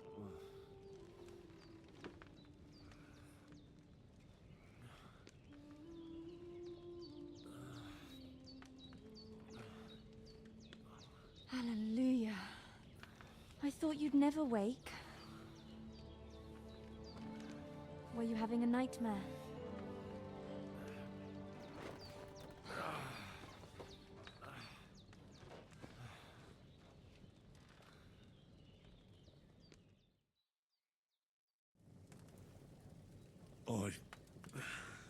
dreams.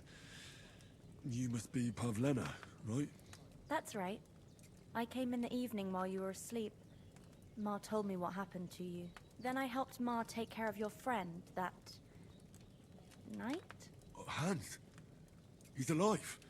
How is he? Have no fear. He's alive, all right.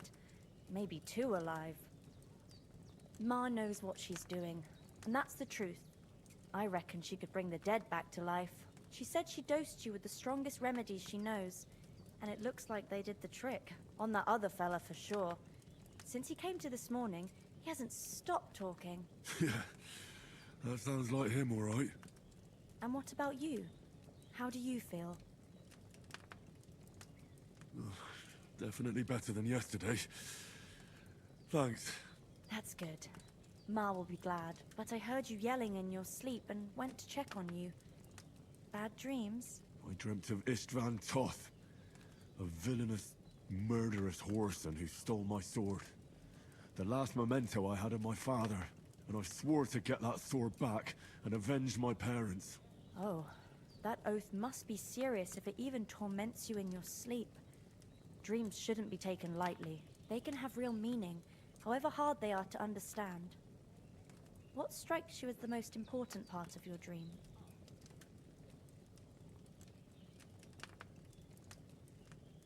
Okay, guys, what do you want? 1, 2, 3, 4, or 5?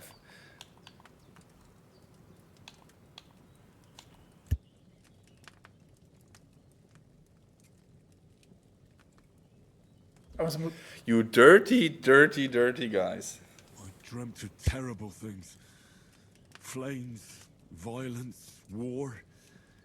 And then the glittering silver in Skalitz turned into the surface of a lake. And from the lake emerged a naked, supernaturally beautiful girl. She took me into her arms and carried me away from everything to her own island. And there, she saved my life. Well now, that probably means you're lonely and seeking company. Fortunately, you can join ours. Well, she Breakfast knows. is on the table, and I've got something else for you too. Come along, and we must save Ma from the clutches of his lordship. Okay, and back. Here again. we are. Up. Can I eat? Of course. Yeah, you can. You have to. They did a fresh batch. Absolutely. Give me more goulash or stew or whatever you want to call that. What is that food actually? That's like one of the. It looks a lot like chili con carne, which it's strongly not chili believe con carne. it's not chili con carne. Well, it's actually like a little historical fact. They're usually, they kind of used any food that they had in their houses, and they kind of brew this like a thing. This non-stop stew, right? And in taverns, they actually had something on the stove all the time, and they only added new food, and it was always boiling, so it never got bad. Mm-hmm. And they just completely kept eating and eating from that.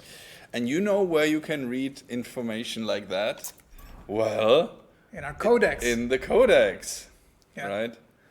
Yeah, I think it's really beautiful. There's like you can learn about history. If that's your thing, you can learn about history in here. Even like a little facts. It unlocks throughout the game, so it doesn't front load all the information at the beginning.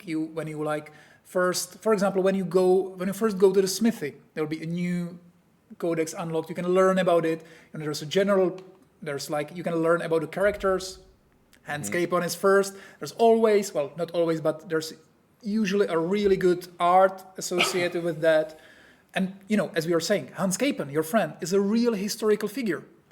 Otto von Berghoff, the guy you're trying to deliver the message to. Another real historical figure. Daniel Vavra. Yes, Sir Heinrich of Leipa, yeah. Sir Heinrich of Leipa. And the nemesis. Yeah, Marquardt von Aulitz. Yes, yeah. Yes. And you can learn about society, about crafts, about everything. And there's, in the end of the game, there'll be a huge, a list of things you can learn about. It's the abduction of Wenceslas, the rightful king. Mm-hmm, mm-hmm. The burning of Skalitz, right? Yeah. The thing that started it all. And also on the left side, if you go to the left, When in the chat they were asking whether when you can on the left when you go to the herbs. Hop. And now to the herbs. Yeah. Okay, sorry. You have the, basically everything you need for the alchemy, you have it here. So you can like learn, you can see how many of every herb you have in your inventory, so you can quickly check what you have, what you need to do. There's always a little description that tells you where it grows. Yeah, useful information. Absolutely, absolutely. Burning of Scarlet. This is, guys, where everything started. Yeah. February 13th, I think, 2018. Yes, exactly. That is where everything started.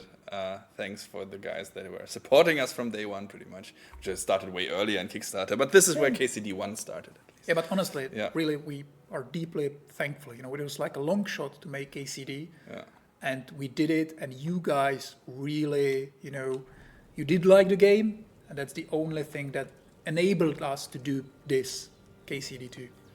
Absolutely. So let's go outside. You can see this is a different time of day. So the lightning is a little different, the fog is a little different. There's one less chicken than before. Yeah. Evil Toby. Evil Toby. And there's our... And Hans Kenkoven is alive. Hooray! Henry!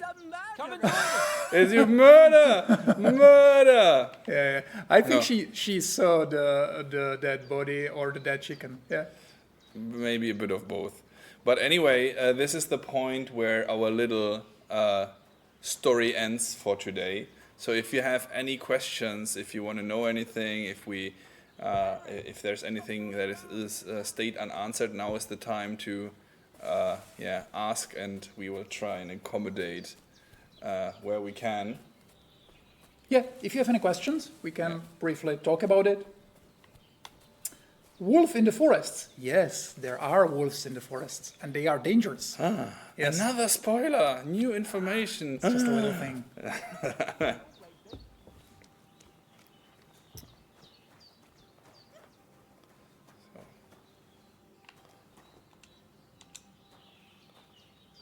I think you should. Good morning, Henry. Yeah, this is like the conversation at the. No idea how glad I am to see you. Aren't bugs a wonderful thing? But don't worry, as I said, we are neck deep into bug fixing and so on. And this is again, as I said in the beginning, that's an earlier build, an older build, I mean, so probably fixed already at this point. However, this is one of the few recap dialogues we can see here. And for that, I am in your debt. Let's enjoy our wonderful best friend, Hans Capen. Another question here. Is it possible to pass game as pacifist? Well, we really want you to give all the options. So most of the situations is you are able to, go without any fighting. You can, influence what's happening. You can avoid most of the fights. But there are some very unique story moments, big battles, which are awesome, by the way. I'm really looking forward when we could show that to you, where you have to fight. But even in those situations, you usually can influence how hard the fight is. For example, if you didn't kill Mikesh and Kozlik, they will help you in some of the battles. Again, see? It's the little things, it's the little choices that can have a big impact on the game. And everyone is saying one, you want to really throw Hans Capen under the bus here. But you have to understand the situation that's going on here. With this kind of system of the dialogues where you can answer something, obviously someone who never played KCD1 before will not know that. So there's this kind of, this is kind of a way where we are trying to either give you the chance to say, yeah, I know how these things happened and the dialogues and the situations might change according to that, or you can learn what actually happened back in the times. Well, so, yeah. There was this time when me and Hans had some fisticuffs in the tavern, and for punishment, I had to accompany him on the hunt. And I shot a boar. And made it mad. Well, he didn't. When Hans chased after me, well, he tried. By a Cuban patrol. But as we all learned, boars are being hunted with spears. Yeah, and you can now use spears or long weapons. Mercenaries from Hungary. Yeah. And basically this is like another thing where, if you saw earlier, you could have cut the story short.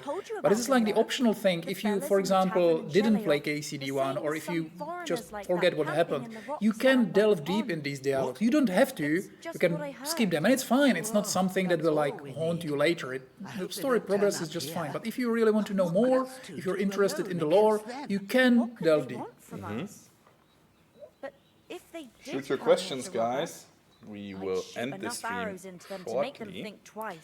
We are getting closer and closer to the end. How did it end up with young Sir Hans?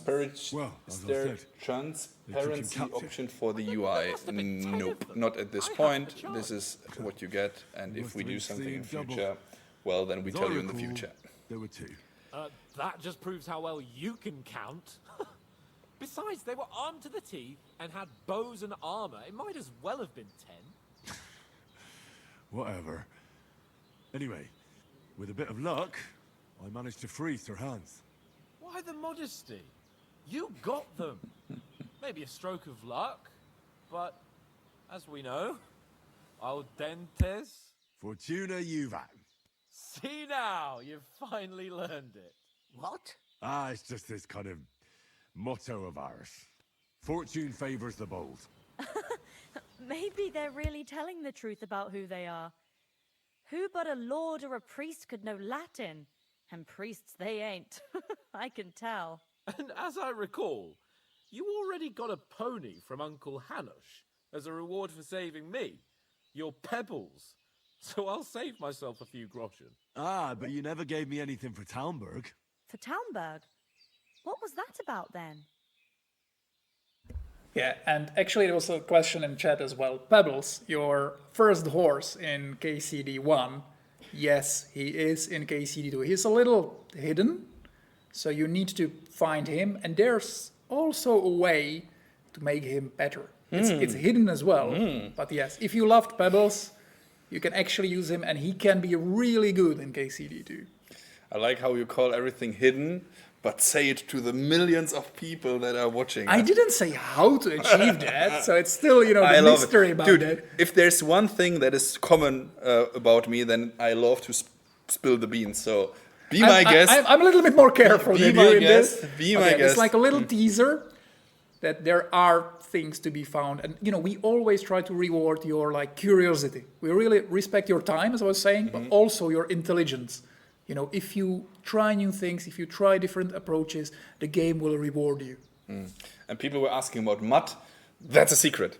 You will see it then in the game. Mutt, of course, we saw him in the trailer already, so Mutt is existing, but where is he right now? You will see. The foe took the castle by subterfuge, and we planned a counterattack.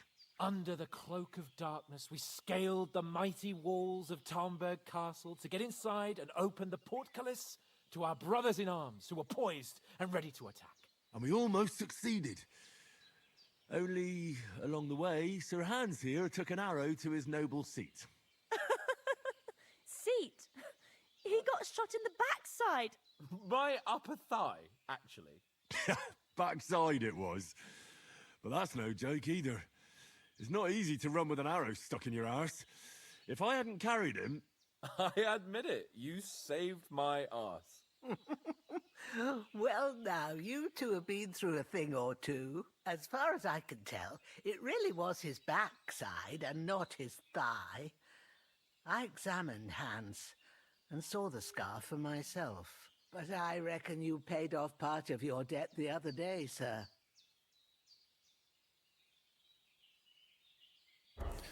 How did you beat that cutthroat? I don't know. How did you beat that cutthroat? True enough. Hey, how did you manage to get the best of that cutthroat the other night when you hauled me here? To be honest, by a stroke of luck. We were fighting outside, but that fucker got a hold of his falchion and let me have it in the guts. I thought I was done for, but I groped around and found a pail and whacked him with it with the last of my strength. And luckily, I hit him a nice crack right on the noggin. Can't remember a thing after that. My word. Fortune really does favour you. You chose your motto well. Once we get back to Ratai, I'll have it inscribed on my shield. Do tell. What else did the two of you encounter? Quite a lot of things. But I'm afraid we don't have much time for storytelling right now. We came here on an important mission, and we cannot afford to dally any longer. We have to get to Trosky as soon as we can.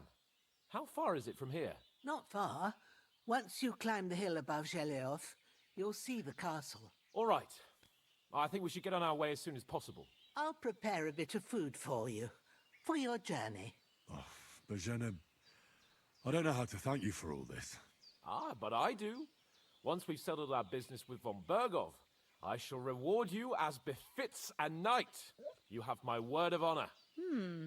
Now you've got me curious. I never got a knight's word before. For a start, you can leave me that spade. We can't manage without it. Yes, of course. And thanks for everything you've done, Bozhena. I have something for you, Henry. Ma had trouble because of you, but I know you didn't do it on purpose, and you protected her when she needed it. I want to thank you for that. Take this potion. It will help when you're in danger or don't know which way to turn. Have a little sip each time, and it'll save you a lot of trouble. You'll see. It's not all that hard to brew. With a bit of practice, you could manage it yourself. Thanks, Pavlena. This'll come in handy. No doubt. But we'd better get going now. Hans is right.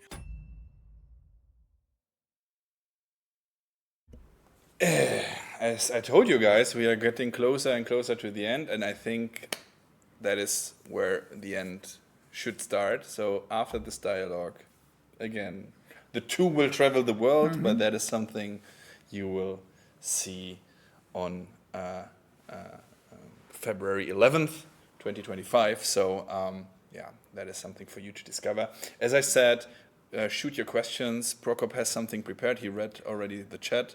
Yeah, there are some questions that I can answer, I think. One was about different endings of the game. I will not spoil anything, don't worry. But yes, there are different endings, and as I say, I don't want to spoil anything, but I'd said like a motto when we were writing the story is that the KCD1 was from a young boy to a man. It was like a journey to manhood. And now it's a journey from man to warrior. And the very important distinction is not to hero, and that has something to do with the endings. Henry will never become a hero. Henry is our boy Henry, regular fellow kinda from Skalitz who lost everything, who got torn into or dragged into a very terrible situation, civil war, things are going up and down. And as we saw in the trailers or heard in the trailers, war is a nasty business, and he unfortunately have to see this with his own eyes, and it will change him absolutely the way he is.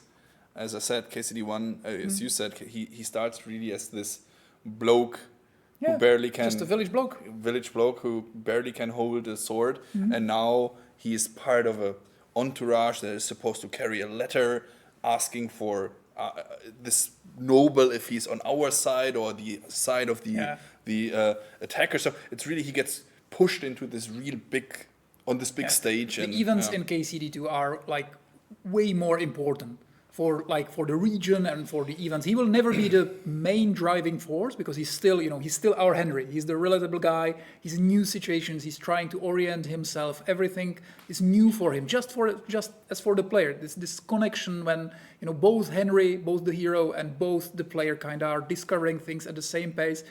We feel it makes this great connection. And maybe another question was in the chat. It was about Master Strikes, and I don't want to delve into combat 2D because I think that could be like a separate, maybe some event or stream or video or anything. But just this little thing, the combat is heavily improved. And especially in KCD1, Master Strike could have been really abused. It was too strong. So we are well aware of this. We read through all of the feedback about most of the things. So the Master Strike still is in KCD2, but it is way harder to do actually. So it's way riskier and way harder. So we really want to emphasize like a very aggressive gameplay. We don't want you to just wait to block everything and win every combat. Well, I'm more defensive guy. I mean, I enjoy a lot when fighting. I enjoy a lot this back and forth, and there I saw a question about the master strikes. I'm a person that is trying to be more, let's say, read the situations. So I see the enemy attacking, I perform the master strikes or a good block. Perfect blocks, sorry, and then counter-attack somehow. So that is how I usually try and win. But even that was improved. So really, generally, it really matters on where the enemy is having his sword, right? If you attack his sword or his weapon side, he will have an easier time to block everything. If you're attacking the counter sword side, then he will have a easier time to perform like counter combos and so on. So it's a really fly like a butterfly, sting like a bee, like Muhammad Ali always said. Even in our offices, there's like multiple ways. People like enjoy different approaches to combat. Somebody is like really this kind of swordsman, like Toby, that doesn't really do anything too fancy. You really just like Excuse me? Yeah. We saw it, Toby. We saw it in the combo with the bandits. Again, I'm a great actor. I pretended that I have no chance, but... Yeah, some people really like to, use ranged weapons. Some people really like to use combos. Some people like to switch weapons in the middle of the combat to just, do different type of changes and use the combos from different weapon types. So yeah, there's definitely a lot of depth in KCD2. It's easier to learn, but the depth is there. The debt is also there. For me. Yeah. But the debt was not there. Well, different story. Yeah. So, anything else? Can you put the hood up? Well, you can definitely, with a push on a button, you can raise and lower your visor this time. Yes. So it's actually now a mechanic. In KCD1, it was like automatic. When you like drew your sword, and if you had a helmet that had this visor, it automatically lowered. Now there's a special button to it. So if you prefer to see more, you can do that, but you are vulnerable in your face. And be careful, because more skilled opponents will actually target your uncovered parts. Be careful with that. So cover your parts. Yes. Okay, what else is there? Okay, so many questions. The chat is crazy. Frame generation, there will be some, that's like a technical question, there will be some support of that. Does the game pause while in the menus? Yes. Of course. You can even pause cutscenes, which is important for, I don't know who, but for someone who needs to go to the toilet in the middle of a cutscene. Who would do that? But, yeah. Mounted combat, of course. There was also already mounted combat in KCD1. Of course, relatively low key, kinda. But generally, everything you know from KCD1 was transferred into KCD2 and tried to be improved on. However, this game is still not focusing on mounted combat. So it's in there. You saw it in the trailers. You can shoot your bow from the horse, for instance. But it's a little interesting thing. There's like new ranged weapons. We already showed them. So there are crossbows and early medieval guns. And even for the crossbows, there's like multiple types of crossbows. And the heavier ones could, on the first glance, seem like the best choice because they have the best damage. But they're slower to reload. And on horseback, you can't reload some of those. Only on light crossbow, you can reload on horseback. Because if you ever saw this heavy crossbow, you need to have this lever there and then put it. So that is, of course, not possible. So a question about German voice actors, that is something that our publisher is dealing with. I know that they are trying to match the voice actors from KCD1, which makes a lot of sense, and I guess they will do that. But unfortunately, some of the voice actors died, unfortunately, so there have to be some changes, of course. But other than that, I think we're trying generally for parity in those. Definitely. I mean, it makes sense for you as well. Is there a demo? No, but if you catch me somewhere flying around the world, then you can play the demo. We are actually this weekend, for the Czech people and maybe Germans if they want to travel over. This weekend we will be at MCR, which is like the championship of video games here in the Czech Republic. They're actually playing Counter-Strike for most of the time, but we'll have a tiny booth there where we will show Kingdom Come Deliverance in Czech language. So if you for the first one, for the first time ever, so you will see the Czech voiceovers. But I guess that's only interesting for the Czech guys out there. Okie dokie. I think that was a very interesting, very good stream. I think I didn't promise you enough when I said we are going on a hike together. It was a lot of walking, talking, and watching, but I hope you guys loved and enjoyed the scenery with us. Thank you very much, Prokop, for being with me, with sharing all those interesting information. Thank you for always saying something is a secret and then saying it to the camera. I hope you like it. Stay vigilant, guys. Follow us on social media /Kingdom Come RPG on most of the social medias. Again, if you want the collector's edition, which is down there below my armpit, you will not get the armpit collector's edition. You get the fresh one. If you're in the United States, then you can still get it on GameStop. So go there and check it out and get it for you. Unfortunately, well, good for us. They are sold out pretty much everywhere in the world. Bad for you. Don't go to, how do you call it, scalpers? Yeah. Don't do that for the sake of your health and our health. I mean, please don't. But I mean, at the end of the day, it's your choice. And scalpers, don't be scalpers. And I think that's everything. Ladies and gentlemen, thank you for being with us. Stay medieval, everyone. Audentis fortuna juvat. Fortune favors the brave. Yes. Take care. Be good. Bye. See you on the other side.